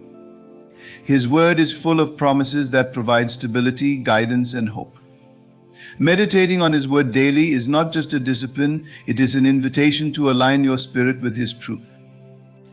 This alignment transforms your thinking, renews your mind, and positions you to see circumstances from His perspective rather than your own. Beginning your year with God's blessing also means embracing the power of prayer. Prayer is not just a ritual or a religious act, it is a conversation with the Creator of the universe. It is your lifeline, your connection to the source of all power and wisdom. Through prayer, you gain clarity for your decisions, strength for your challenges, and peace for your heart. Prayer is where you download divine strategies for earthly problems. It is in the secret place of prayer that God reveals His plans for your life and equips you with the courage to pursue them. When you start your year with God's blessing, you must also be prepared for the process of refinement. God's blessings often come with a season of preparation.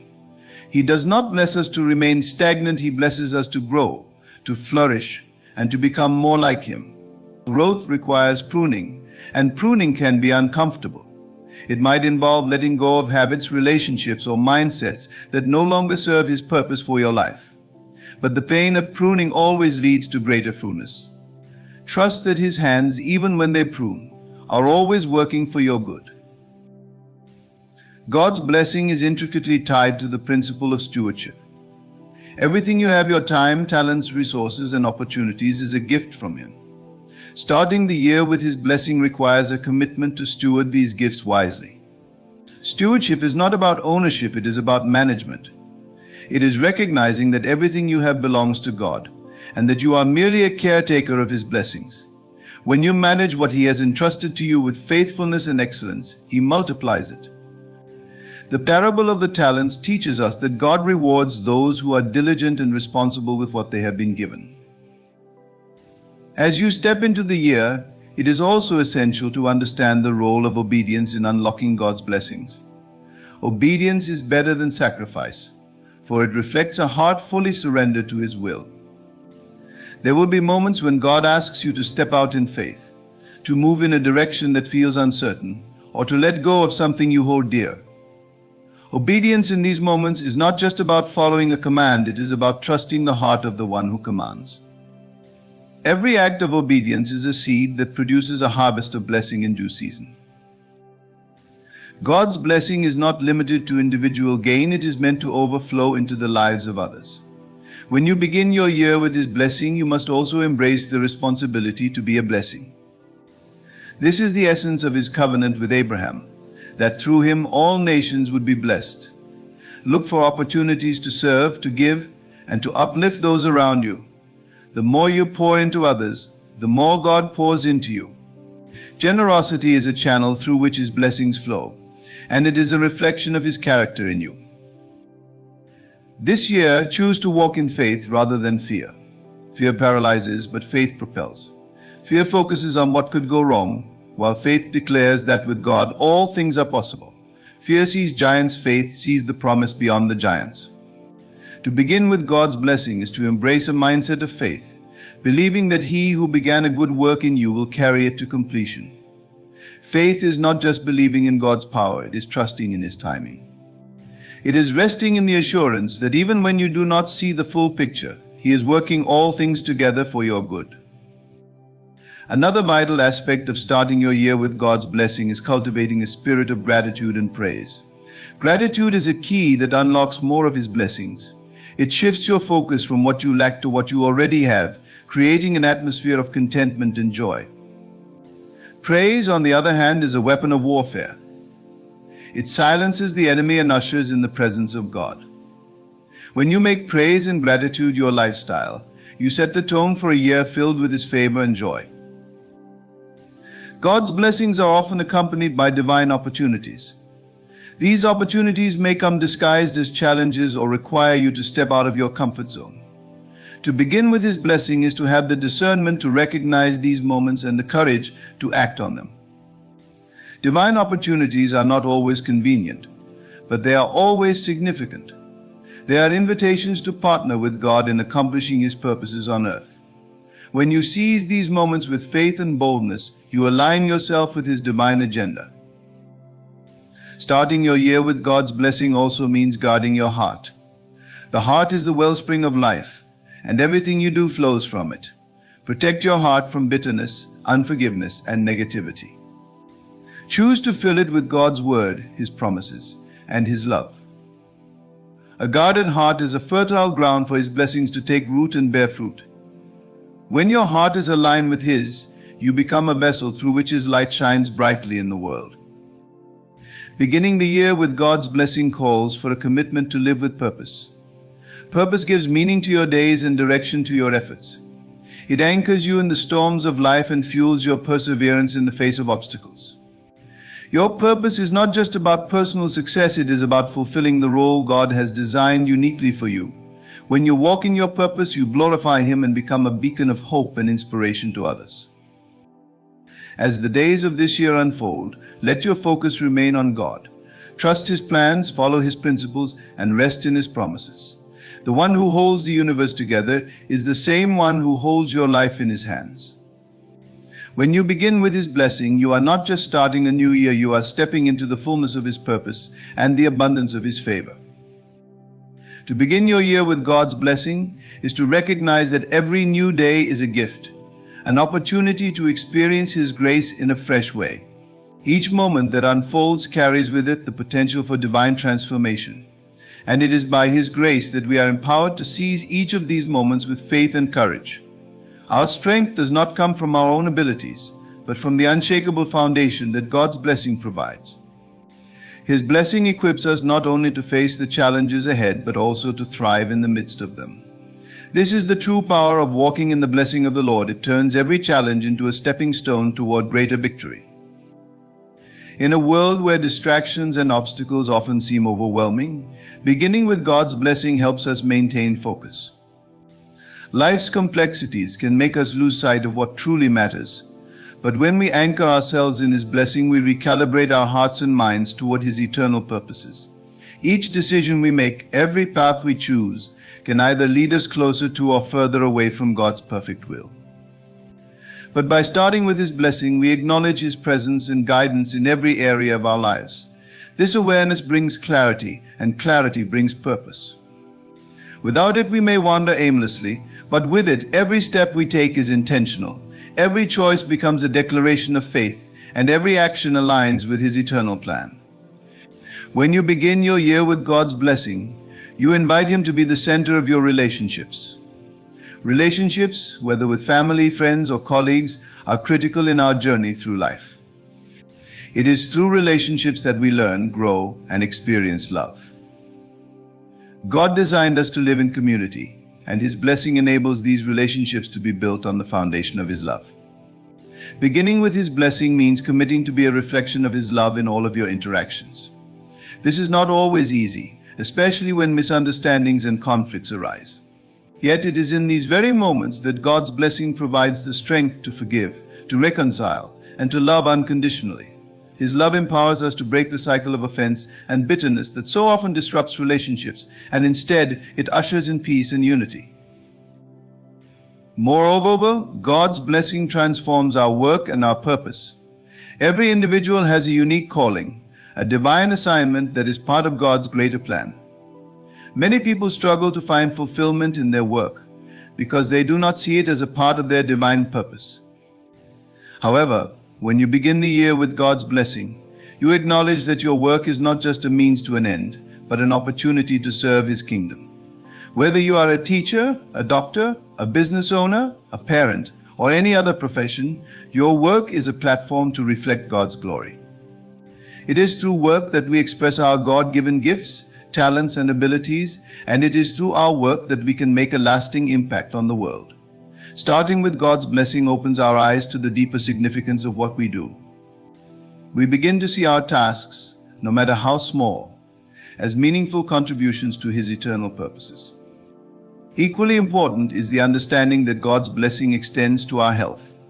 Our bodies are temples of the Holy Spirit, and as such they deserve to be treated with honor and respect.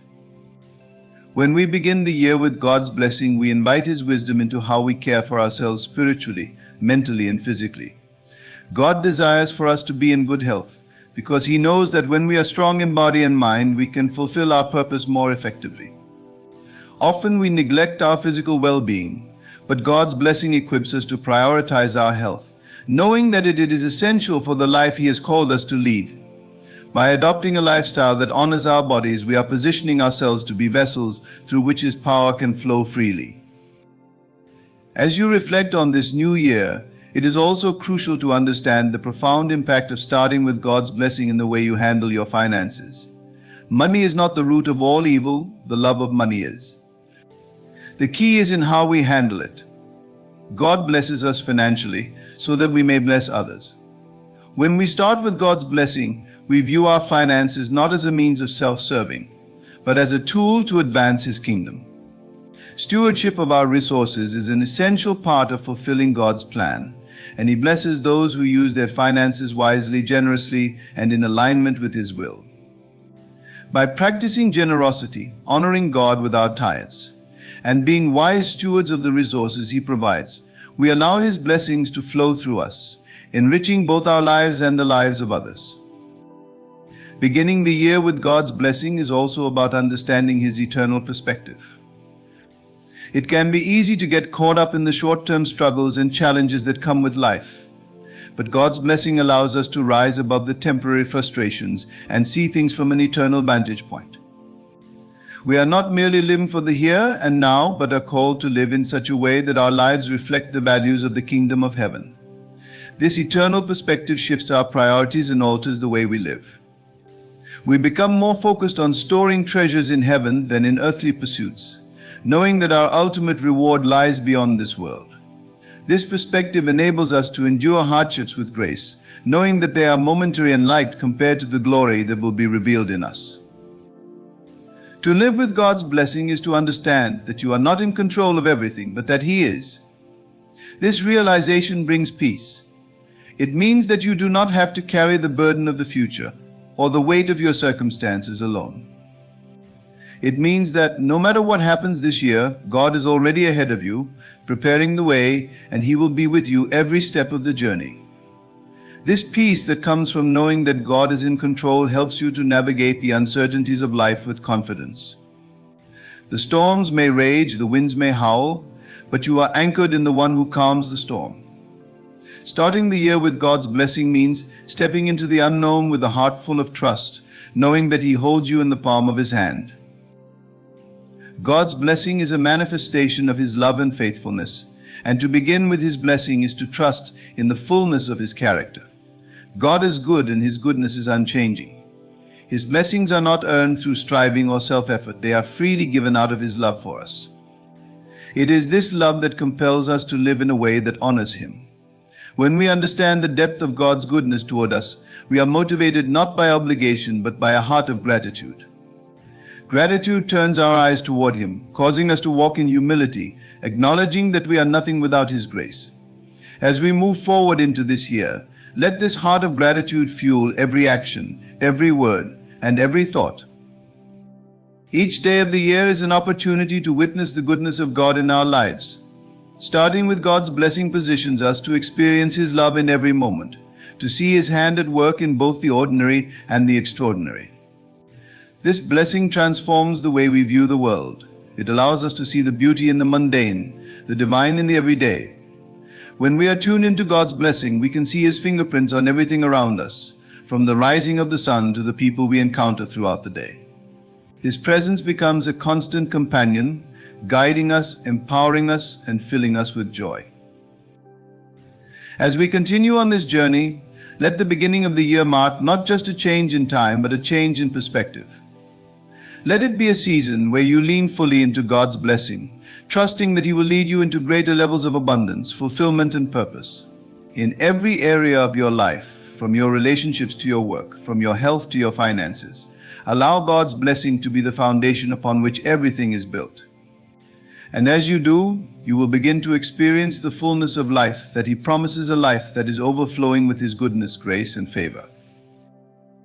When you begin the year with God's blessing, you align yourself with a divine purpose that transcends your own understanding. This alignment is not simply a passive acceptance, but an active decision to acknowledge that God's plans for you are greater than anything you can imagine. To begin with His blessing is to say, God, I trust You with my life. I trust You with my future, my relationships, my work, and my heart. In doing so, you are surrendering your own will in favor of the divine blueprint that He has uniquely designed for you. There is power in this surrender. Often we resist surrender because it feels like losing control. However, surrender in God's hands is not a loss, but a gain. It is a transfer of responsibility, from carrying the weight of life's struggles on your own shoulders to letting God bear the burden. He has never meant for you to carry that weight. He has never intended for you to walk this path alone. Starting the year with God's blessing allows you to let go of the anxieties, worries, and burdens that have weighed you down in the past, knowing that you are walking in His perfect peace. This is the peace that surpasses all understanding, a peace that guards your heart and mind, no matter what life throws your way. God's blessing does not just offer peace. In the midst of uncertainty, it offers provision. Provision is not just about material resources, though God certainly provides for our needs. True provision extends far beyond finances and the physical realm. It encompasses emotional strength, spiritual fortitude, and the wisdom to make sound decisions. When you begin the year with God's blessing, you open yourself to receive His provision in all its forms. You are equipped with the wisdom to navigate challenges, the strength to face adversity, and the grace to endure hardships. The challenges you face in life are never a sign that God has abandoned you. On the contrary, they are an opportunity for His provision to manifest in deeper, more profound ways. And when you recognize His provision, you begin to see every moment as a chance to experience His presence in tangible ways. The way God blesses you is often not in the ways you expect.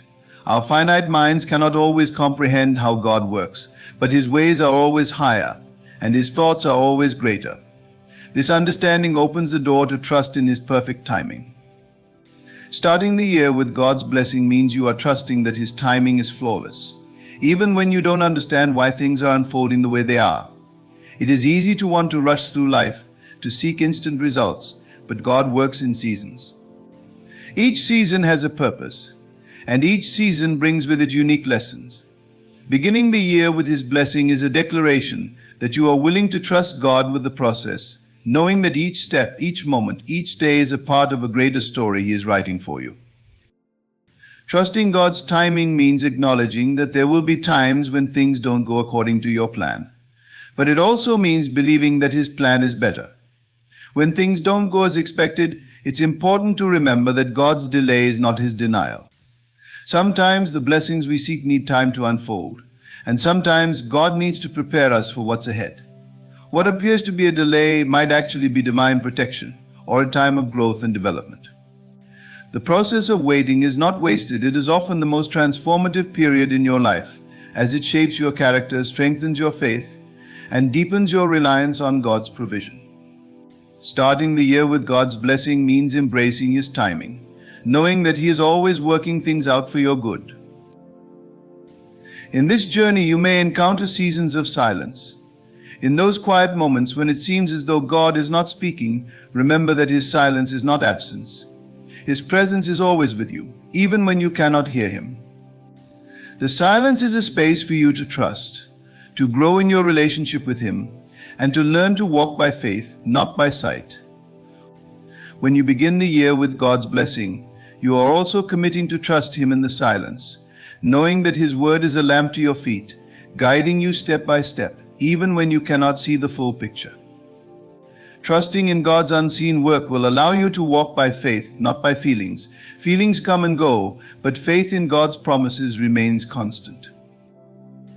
Your relationship with God deepens as you trust Him in both the active and silent seasons.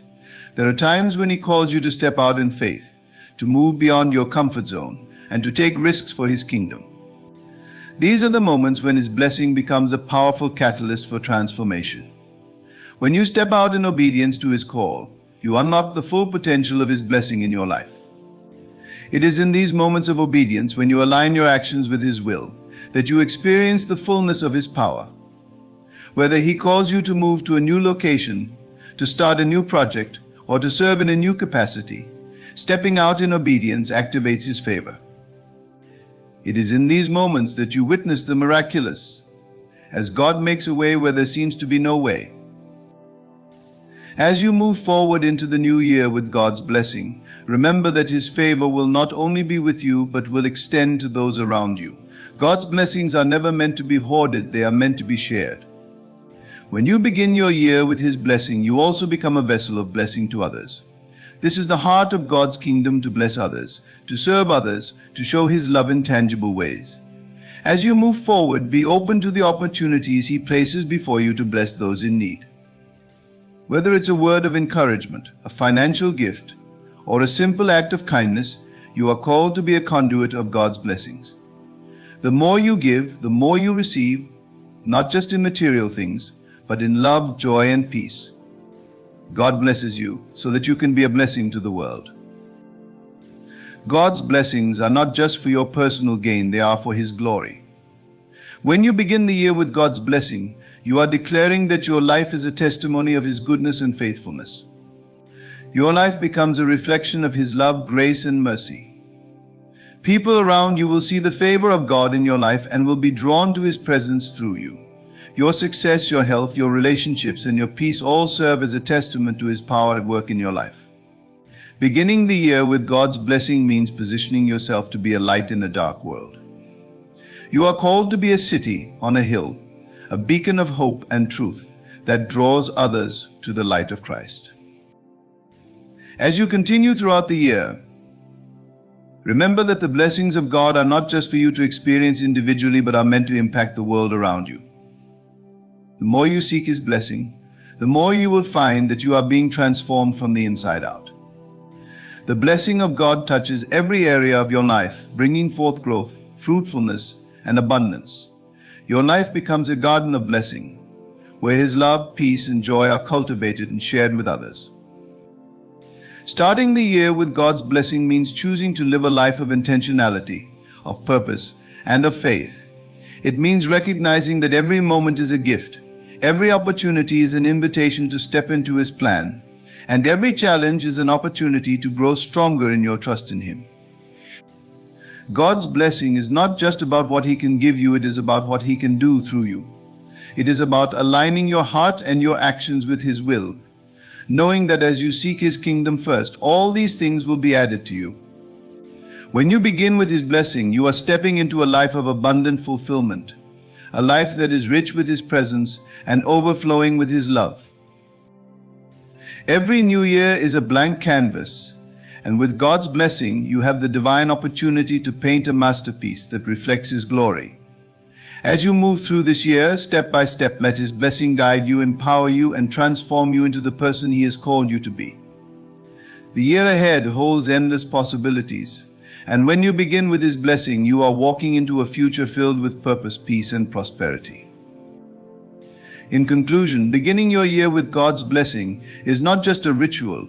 It is a powerful declaration of faith, trust, and surrender to His perfect will. It is an invitation for His peace, provision, and presence to guide you every step of the way. As you start this new year, remember that you are not walking alone. God's blessing will equip you with everything you need to face challenges, embrace opportunities, and fulfill your divine purpose. His timing is perfect, His provision is abundant, and His love is unshakable. As you journey forward, be a vessel of His blessing to others, and let your life reflect His glory in all that you do. With God's blessing, the year ahead is filled with limitless possibilities, and as you align yourself with His will, you will experience a year of transformation, growth, and fulfillment beyond what you could ever imagine. Trust in His plan and step into the future He has prepared for you, knowing that His blessing is already at work in your life.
Consider for a moment your imagination. You may perceive it as a fleeting daydream, a pleasant distraction, or at best, a tool for creativity. But I say unto you, your imagination is the very workshop of creation, the God-given power through which all things are made manifest. But what does it truly mean to trust your imagination?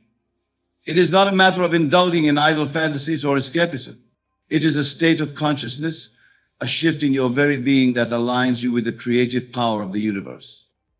It is about recognizing that your imagination, far from being separate from reality, is the very substance and source of all that you experience. Let us delve deeper into this profound truth. Your outer world, every experience you have, every circumstance you encounter, is nothing more than a reflection of your inner world, your imaginative acts. And this inner world can be radically altered by learning to trust and use your imagination consciously and purposefully.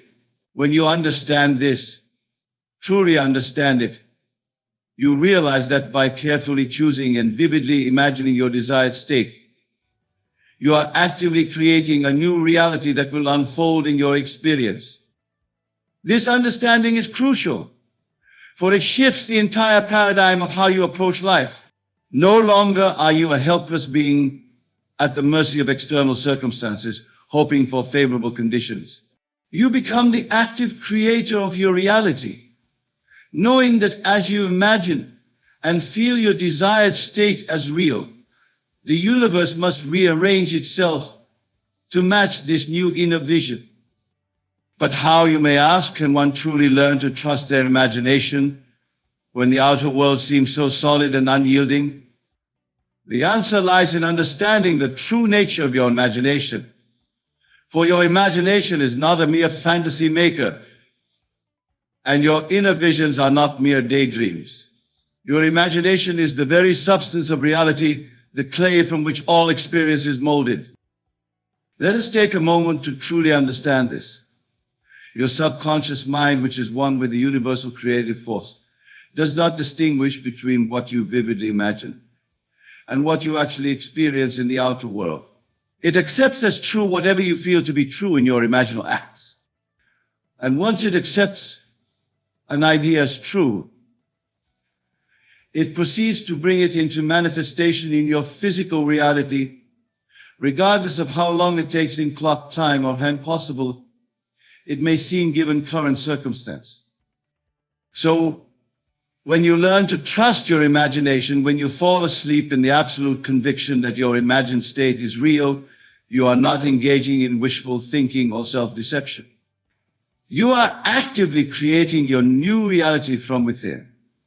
You are aligning yourself with the creative power of the universe, allowing it to work through you and for you to manifest your desires.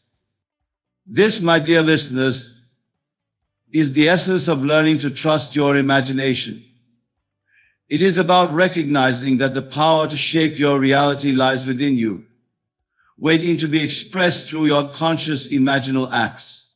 It is about understanding that your outer world is nothing more than a reflection of your inner imaginative acts, which can be radically altered by learning to trust and use your imagination purposefully.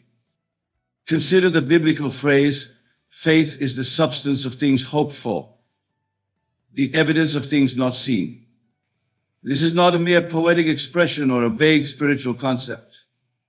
It is a statement of cosmic law, an invitation to recognize the power of your imagination. For what is faith, if not the ability to see and feel as real that which is not yet manifest in the outer world? When you truly trust your imagination, when you feel the reality of your imagined state with every fiber of your being, you are exercising true faith, and in that moment you are changed. The outer manifestation may take time to catch up, but the inner transformation is instantaneous. But let me be clear, learning to trust your imagination is not about forced visualizations or strained affirmations. It is about a total immersion in the feeling of your desired state being real. When you truly embody this practice, you naturally assume the thoughts, feelings, and inner conversations of the person you desire to be. You go to sleep not as the person bound by current circumstances, but as the person who is already living your desired reality in imagination. Let us explore this further with an example. Imagine a person who desires a loving relationship. Their outer reality shows no signs of this relationship manifesting. Now imagine this person deciding to trust their imagination completely. As they lie in bed, they immerse themselves in the feeling of being deeply loved and cherished. They feel the warmth of their imagined partner's embrace, hear loving words whispered in their ear, experience the joy and security of a fulfilling relationship. They allow this feeling of being loved to permeate every cell of their being. They fall asleep in this state, carrying it into their dreams. When they awaken, something has shifted. They may not see immediate external changes in their relationship status, but internally, they are no longer the same person.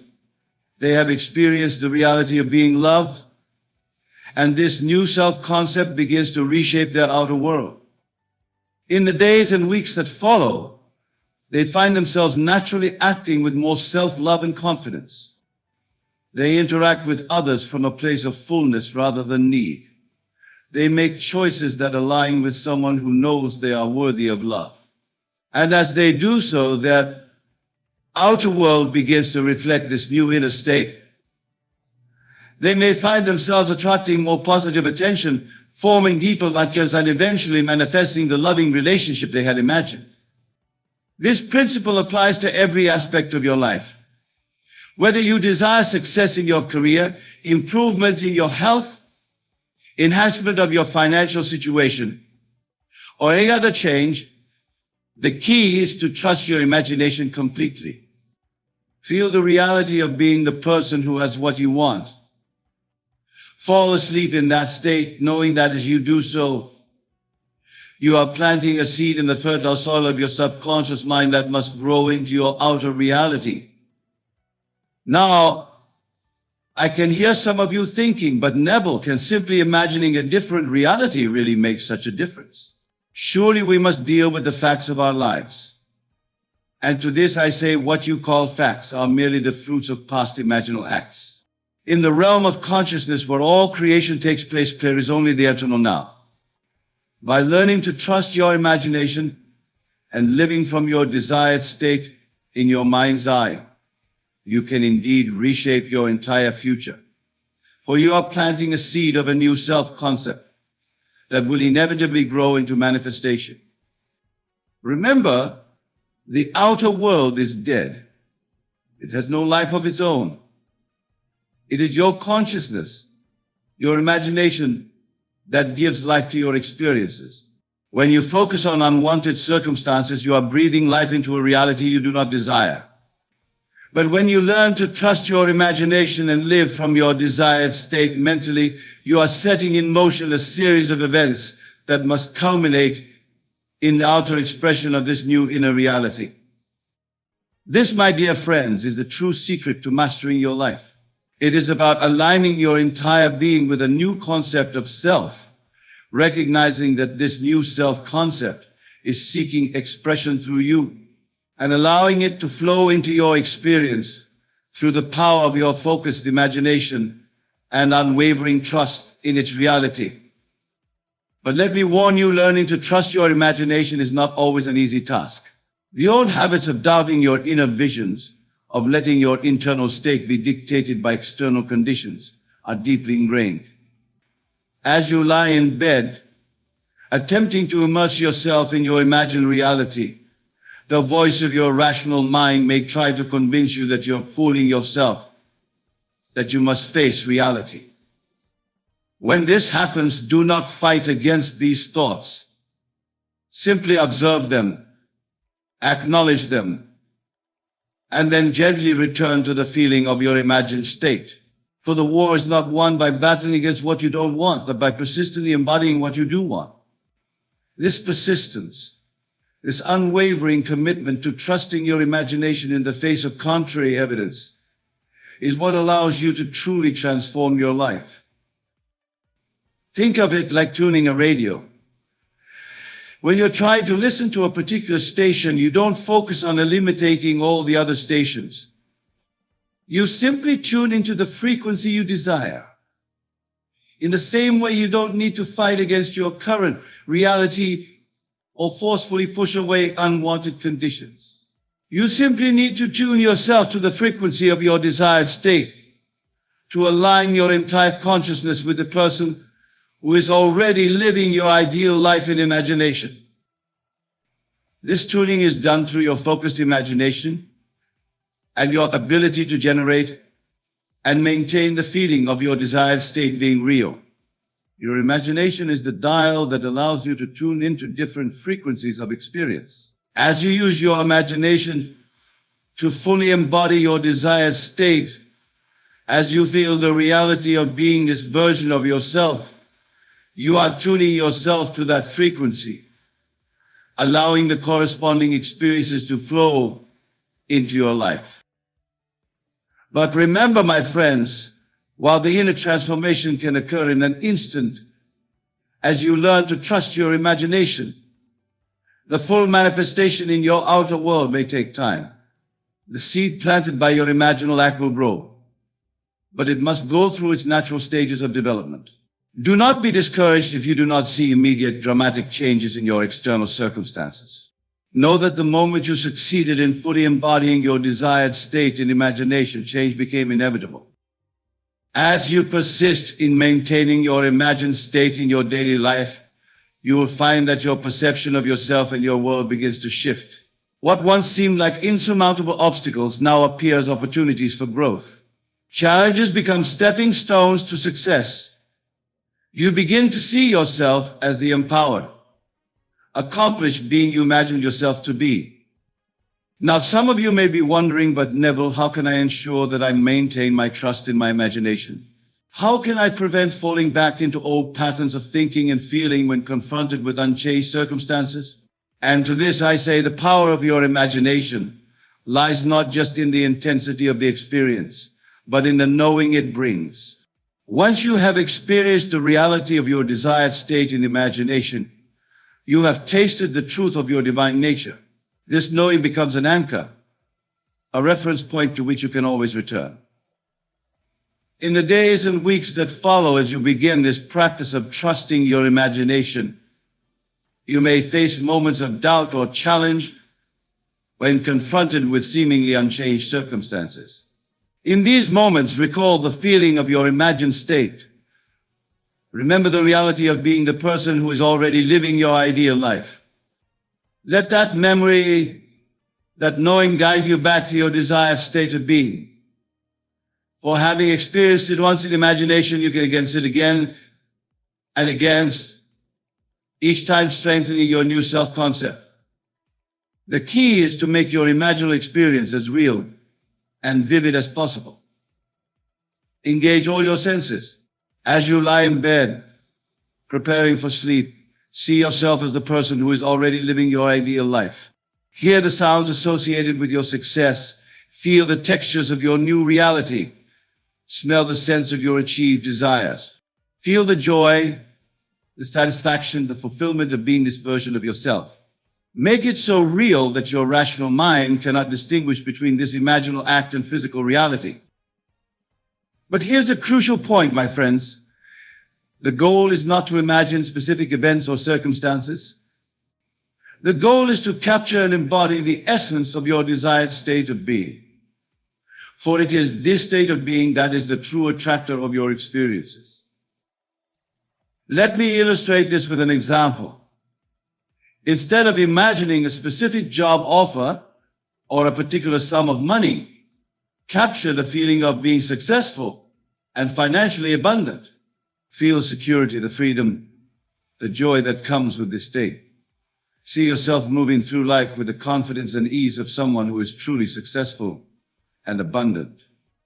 By focusing on the state of being rather than specific outcomes, you allow the universe to bring your desires to you in ways that might far exceed your specific imaginings. You open yourself to possibilities beyond what your current mindset can conceive. This is the true power of trusting your imagination. As you practice this, you may find that your outer world begins to shift in subtle ways. Perhaps you start to feel more confident and empowered. Or you find yourself naturally making choices that align with your imagined state. Or opportunities that resonate with your new self-concept seem to appear out of nowhere. These are all signs that your inner transformation, born of trusting your imagination, is creating ripples in your outer reality. Don't discount these small changes. Celebrate them. See them as confirmation that the law is working, that your imagined state is taking root. But don't become attached to them or anxiously look for them. Simply acknowledge them with gratitude and continue to live from your imagined state, trusting in the power of your imagination to bring about even greater changes. As you persist in this practice, larger changes will begin to manifest. You may find yourself naturally attracting experiences that align with your new self-concept. You may notice that your relationships improve, that your career takes off, that your health flourishes. And as you continue to maintain your trust in your imagination, you'll discover that life becomes an exciting adventure of ever-expanding possibilities. But remember, the outer manifestation is not the ultimate goal. The goal is a state of being from which all desired experiences naturally flow. This is a crucial point, my friends. When you've truly learned to trust your imagination, when you're fully living from your imagined state, you no longer need external conditions to confirm your state. You're already whole, already complete in your knowing that you are the person you've imagined yourself to be. And paradoxically, it's in this state of inner assurance that you're most likely to experience a life that reflects your ideal self-concept. Now, some of you might be thinking, but Neville, what about action? Don't we need to do things in the physical world to bring about change? And to this I say, yes, action is part of the process, but it's inspired action, not anxious doing. When you're living from your imagined state, ideas and opportunities will naturally present themselves to you. You'll feel inspired to take certain actions, to move in certain directions. These actions won't feel like struggle or effort. They'll feel natural, joyful, almost effortless. They will be the natural outgrowth of your new state of being, born from your trust in your imagination. This is the difference between trying to make things happen and allowing them to happen. When you're trying to force change, actions feel stressful, born out of fear and reaction to circumstances. When you are truly embodying your imagined state, actions flow naturally from your aligned state, guided by an inner wisdom that knows exactly how to bring about the manifestation of your desires. Consider the example of a seed growing into a mighty oak tree. The seed doesn't strain to become a tree. It doesn't force itself to grow. It simply unfolds naturally, expressing its innate potential. You, my dear listeners, are no different. When you learn to trust your imagination, you allow your life to unfold naturally and beautifully, expressing the infinite potential that is your birthright. But let me be clear, this state of allowing is not passive. It requires an active use of your imagination, a deliberate and focused embodiment of your desired state. It requires faith, not blind faith in external forces, but faith in the creative power of your imagination and your ability to shape your reality through your mental images. This faith is not about believing that things will change someday in the future. It's about knowing that you are who you desire to be now, in this very moment, in your imagination, and that your outer world must inevitably conform to this new inner reality. As you cultivate this faith, as you persist in living from your imagined state, you'll begin to see evidence of your transformation manifesting in your outer world. These signs may start small, a newfound confidence in a situation that would have previously intimidated you, a chance encounter that leads to an unexpected opportunity, a sudden insight that changes everything. Do not discount these signs, no matter how small they may seem, for they are confirmation that your inner transformation, born of trusting your imagination, is indeed shaping your outer reality. They are breadcrumbs leading you to the full realization of the life you are creating in your mind's eye. As we near the conclusion of our discussion, I want to address a common concern that arises when people first encounter this teaching. Many worry that trusting their imagination might lead to a disconnect from reality or irresponsible behavior. But I assure you, my friends, the opposite is true. When you truly understand the principle of trusting your imagination, you realize that you are not separate from your world.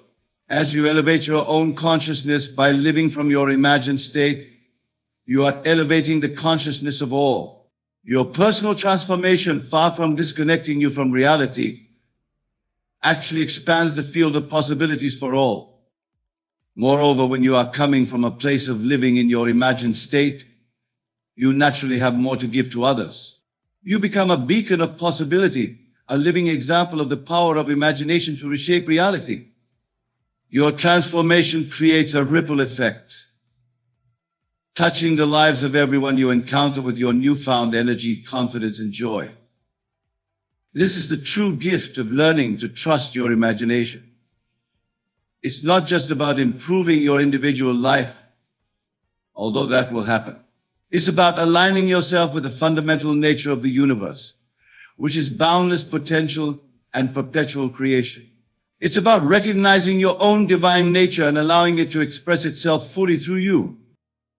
In this state of alignment, of living from your imagined state, you become a channel for the most beautiful expressions of life.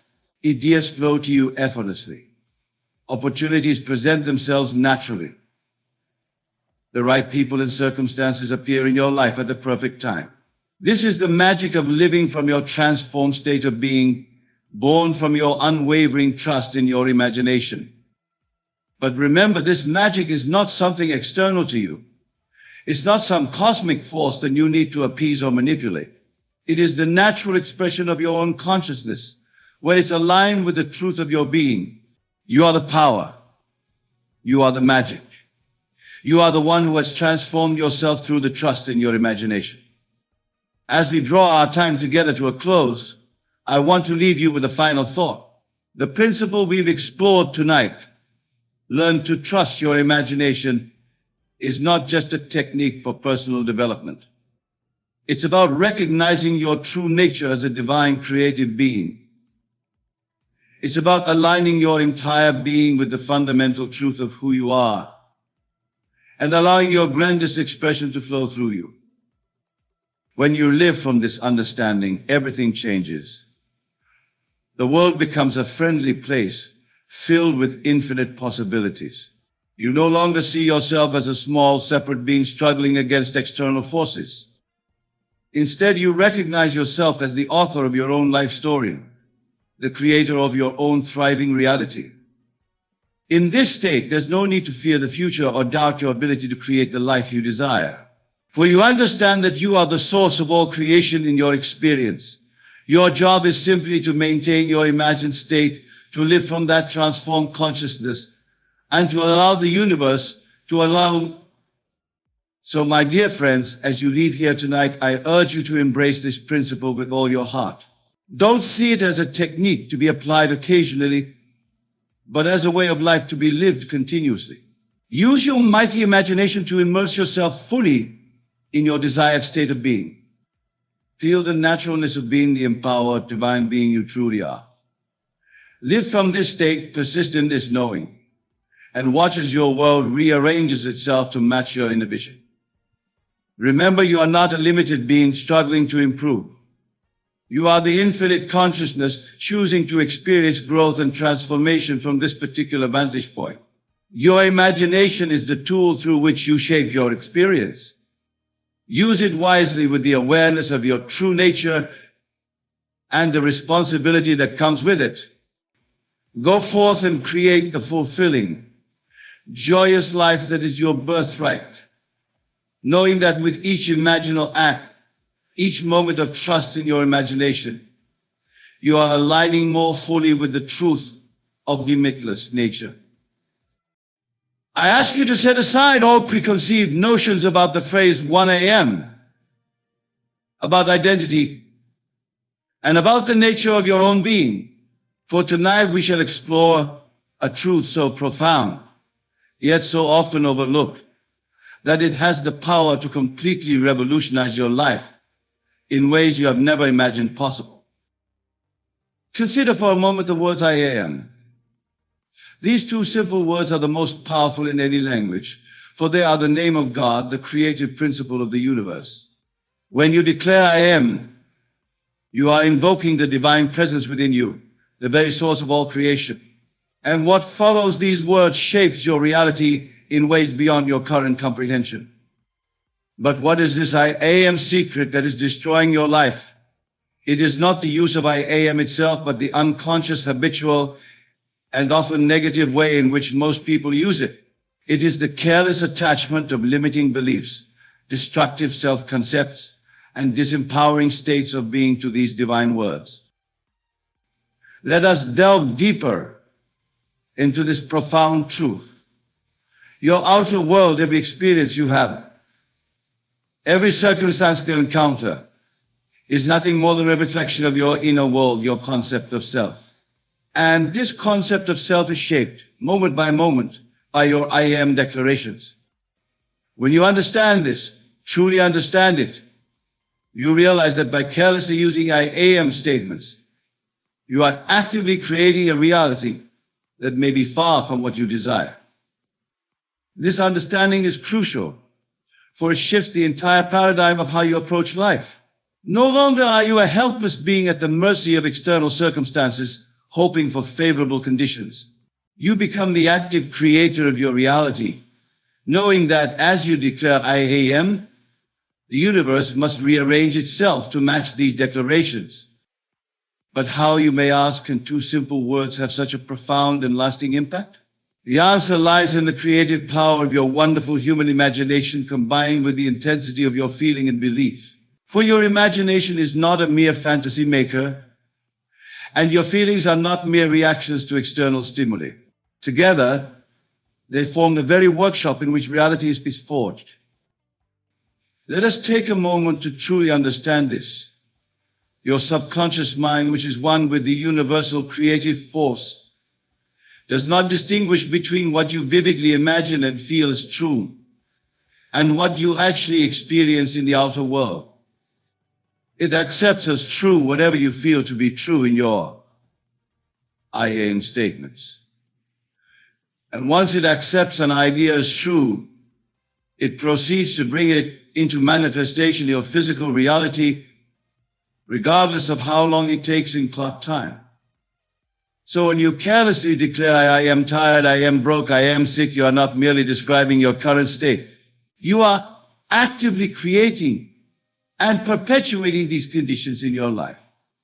You are breathing life into these states of being, causing them to become your sustained reality. This, my dear listeners, is the I am secret that is destroying your life. It is about recognizing that the power to shape your reality lies within you, waiting to be expressed through your conscious I am declarations. It is about understanding that your outer world is nothing more than a reflection of your inner conversations, which are anchored in your I am statements.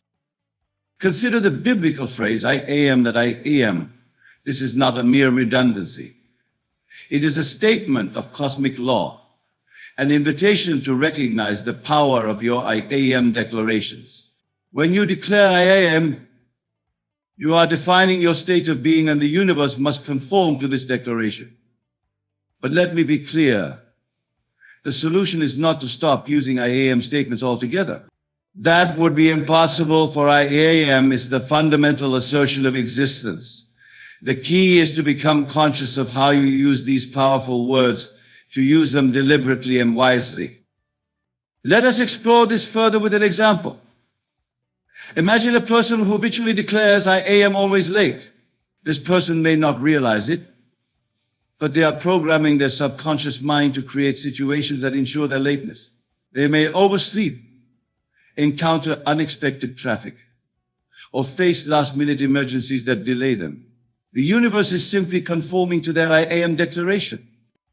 Now imagine this same person becoming aware of this habit and consciously changing their declaration to I am always punctual. As they persist in this new declaration, feeling its truth, living from this new state of being, they will find circumstances rearranging themselves to ensure their punctuality. They may start waking up earlier naturally, finding quicker routes, or becoming more efficient in their preparations. This principle applies to every aspect of your life. Whether you're dealing with health, relationships, career, or any other area, your I am declarations are shaping your reality. The secret that has been destroying your life is the unconscious, negative use of these declarations. Now I can hear some of you thinking, but Neville, isn't this just positive thinking? Isn't this denial of reality? And to this I say emphatically no. This is not about denying your current circumstances. It is about understanding the true nature of reality and the creative power of your consciousness. Your current circumstances are nothing more than the fruit of your past I am declarations and beliefs about yourself. They have no power to determine your future unless you give them that power by continuing to affirm them in your I am statements. When you shift your declarations, when you begin to consciously choose empowering I am statements, you are not denying reality. You are exercising your divine right to choose which reality you wish to experience. Remember, the outer world is dead. It has no life of its own. It is your consciousness, expressed through your I am declarations, that gives life to your experiences. When you unconsciously make negative I am statements, you are breathing life into a reality you do not desire. But when you consciously choose empowering I am declarations, you cause what outer world to rearrange itself to match these new inner assertions. This, my dear friends, is the key to stopping the destruction caused by the misuse of I am. It is about aligning your I am declarations with the highest vision of yourself and your life, recognizing that this desired reality is seeking expression through you, and allowing it to flow into your experience through the power of your conscious I am statements. But let me warn you, this shift in your use of I am is not always an easy task. The old habits of negative self-talk, of unconsciously making limiting I am statements, are deeply ingrained in our collective consciousness. As you embark on this new way of using I am, you may find resistance arising within you. Doubts may creep in, old thought patterns may try to reassert themselves. When this happens, do not fight against these thoughts. Simply observe them, acknowledge them, and then gently return to your empowering I am declarations. For the war is not won by battling against what you don't want to be, but by persistently declaring what you do want to be. This persistence, this unwavering commitment to maintaining empowering I am declarations in the face of contrary evidence is what allows you to truly change your life. Think of it like tuning a radio. When you're trying to listen to a particular station, you don't focus on eliminating all the other stations. You simply tune into the frequency you desire. In the same way, you don't need to fight against your current reality or forcefully push away negative thoughts. You simply need to tune yourself to the frequency of your desired state of being, to align your I am declarations with the highest vision of your life and your life. This tuning is done through your conscious choice of I am statements and your ability to feel the reality of these words. Your I am declarations are the dial that allows you to tune into different frequencies of experience. As you use your I am statements to declare empowering truths about yourself, as you feel the reality of these declarations, you are tuning yourself to that frequency, allowing the corresponding experiences to flow into your life. But remember, my friends, this is not a one-time event. Using I am declarations consciously and powerfully is a way of life. It's a constant choice to maintain these empowering statements, regardless of appearances. Just as you wouldn't expect to stay in shape by exercising once, you cannot expect to change your life by using positive I am declarations once. This is about persistently maintaining empowering I am declarations, about living from this consciousness day in and day out until it becomes your new normal. As you do this, you will find that your perception of yourself and your life begins to shift. What once seemed like limitations now appear as opportunities for growth. Challenges become stepping stones to success. You begin to see yourself as the empowered being you truly are, knowing that your I am declarations are constantly shaping your reality. Now, some of you may be wondering, but Neville, how can I maintain empowering I am declarations when I face real challenges? How can I declare success when my current reality seems to contradict these statements? And to this I say, your I am declarations infused with feeling and imagination are more powerful than any circumstance. Consider for a moment, have you ever been deeply moved by a story, whether in a book or a movie? In those moments, were you not feeling real emotions based on imaginary events? Your feelings were real, even though the events were not happening in your physical reality. This is the power you must harness when you use your I am declarations. You must use your imagination to infuse your I am statements with feeling. As you declare I am successful, imagine how you would feel if this statement were already true in your life. Feel the joy, the gratitude, the sense of accomplishment that would come with this reality. Feel these states as vividly and as consistently as you can as you make your I am declarations. The key is to make your I am declarations as real to you as possible. Engage all your senses. As you declare I am abundant, feel the sense of security and freedom that comes with abundance. As you affirm I am in perfect health, feel the vitality and energy coursing through your body. As you state I am achieving my goals, see yourself in your mind's eye reaching those milestones. Hear the congratulations of others. Feel the sense of fulfillment. Make it real in mind and heart as you speak your I am declarations. But here's a crucial point, my friends. The goal is not to use I am declarations about specific outcomes. The goal is to use I am statements that align with your essential self, your true identity. For it is this alignment with your true self that is the real key to stopping the destruction caused by misuse of I am. Let me illustrate this with an example. Instead of just declaring I am wealthy, align your I am statement with the essence of abundance. Declare I am one with the source of all abundance. I am worthy of unlimited prosperity. I am a channel through which abundance flows. Instead of merely stating I am successful, align your declaration with the essence of success by declaring I am capable of achieving greatness. I am constantly growing and improving. I am fulfilling my highest potential.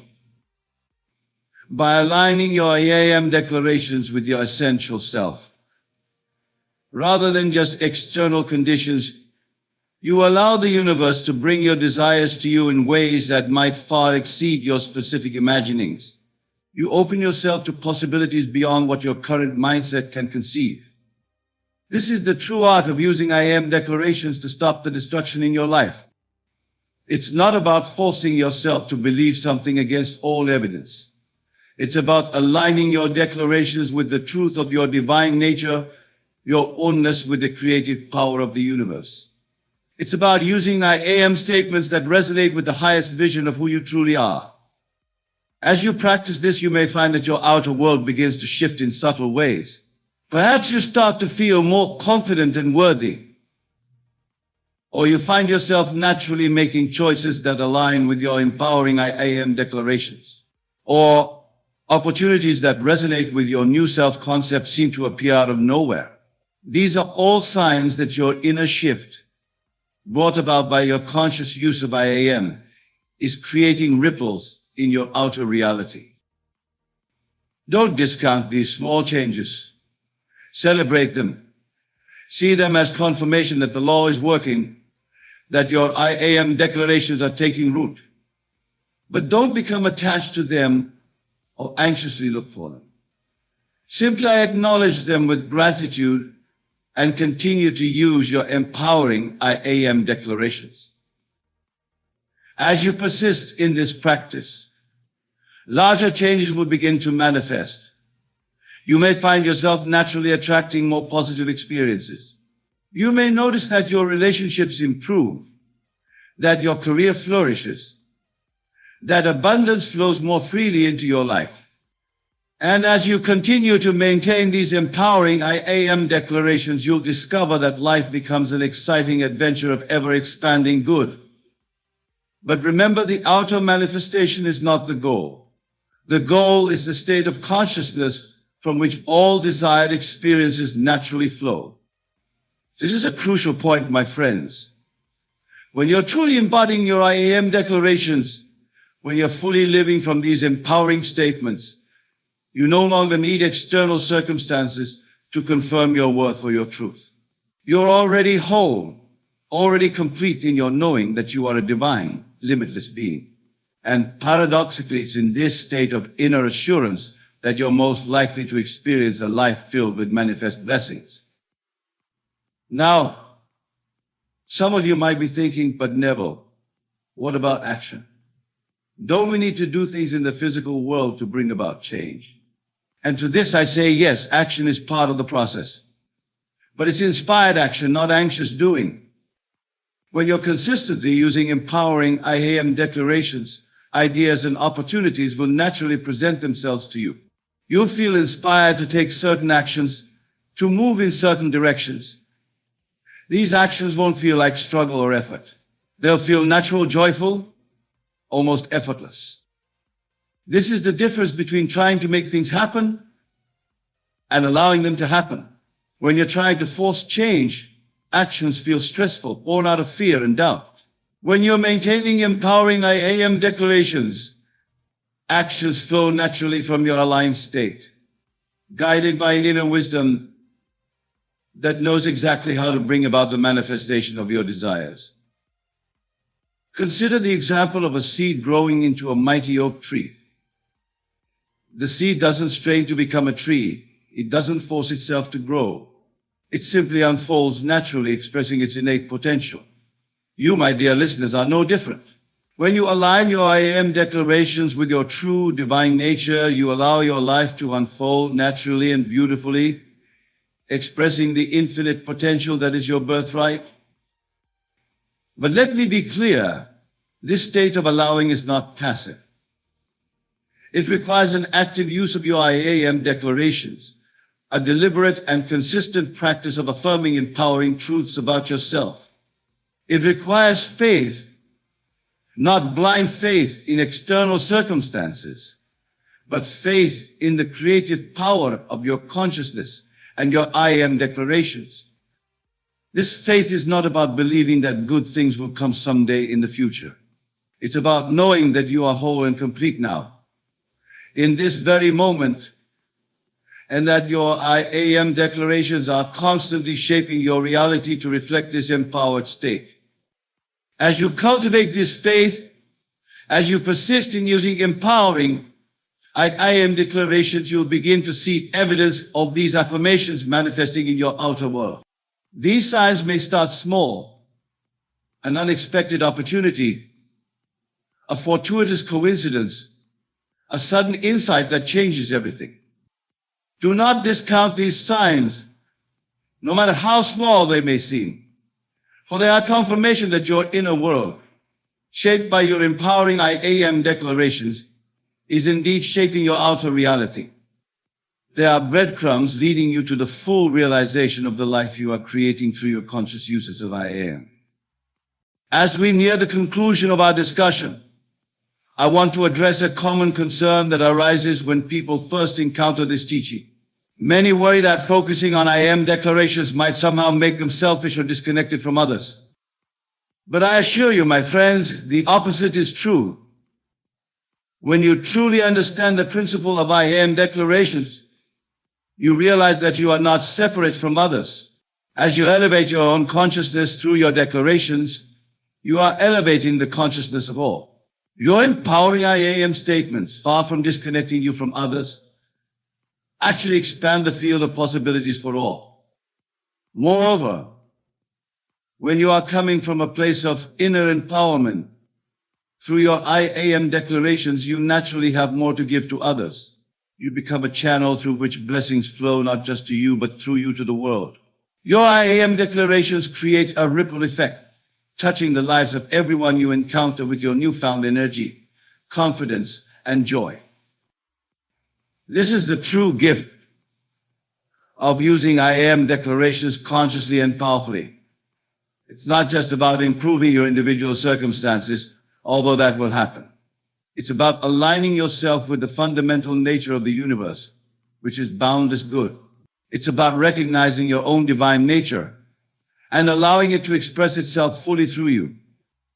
In this state of alignment, of consistently maintaining empowering I am declarations, you become a channel for the most beautiful expressions of life. Ideas flow to you effortlessly. Opportunities present themselves naturally. The right people and circumstances appear in your life at the perfect time. This is the magic of living from a state of empowered I am consciousness. But remember, this magic is not something external to you. It's not some cosmic force that you need to appease or manipulate. It is the natural expression of your own consciousness when it's aligned with the truth of your being. You are the power. You are the magic. You are the one to whom you are speaking these empowering I am declarations. As we draw our time together to a close, I want to leave you with a 5-thought. The principle we've explored tonight, stop.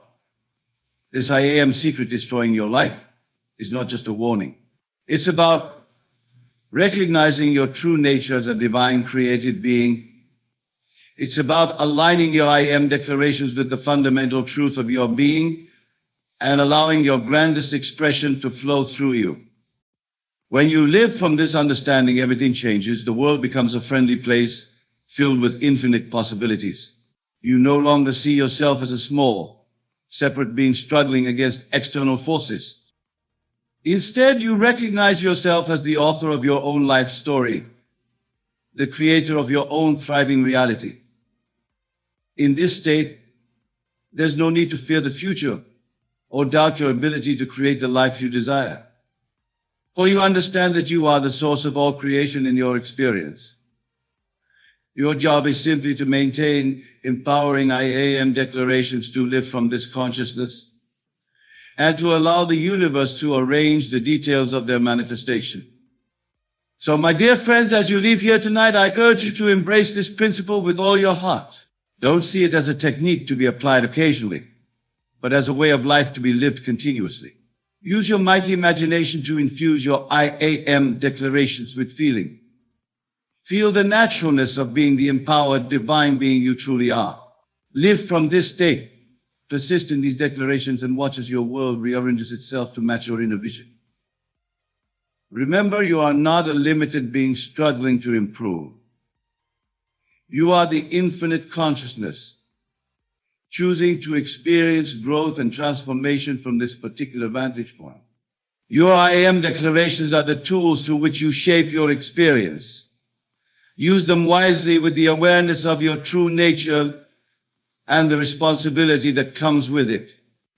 Go forth and create the fulfilling, joyous life that is your birthright, knowing that with each empowering I am declaration, you are aligning more fully with the truth of your dying limitless nature.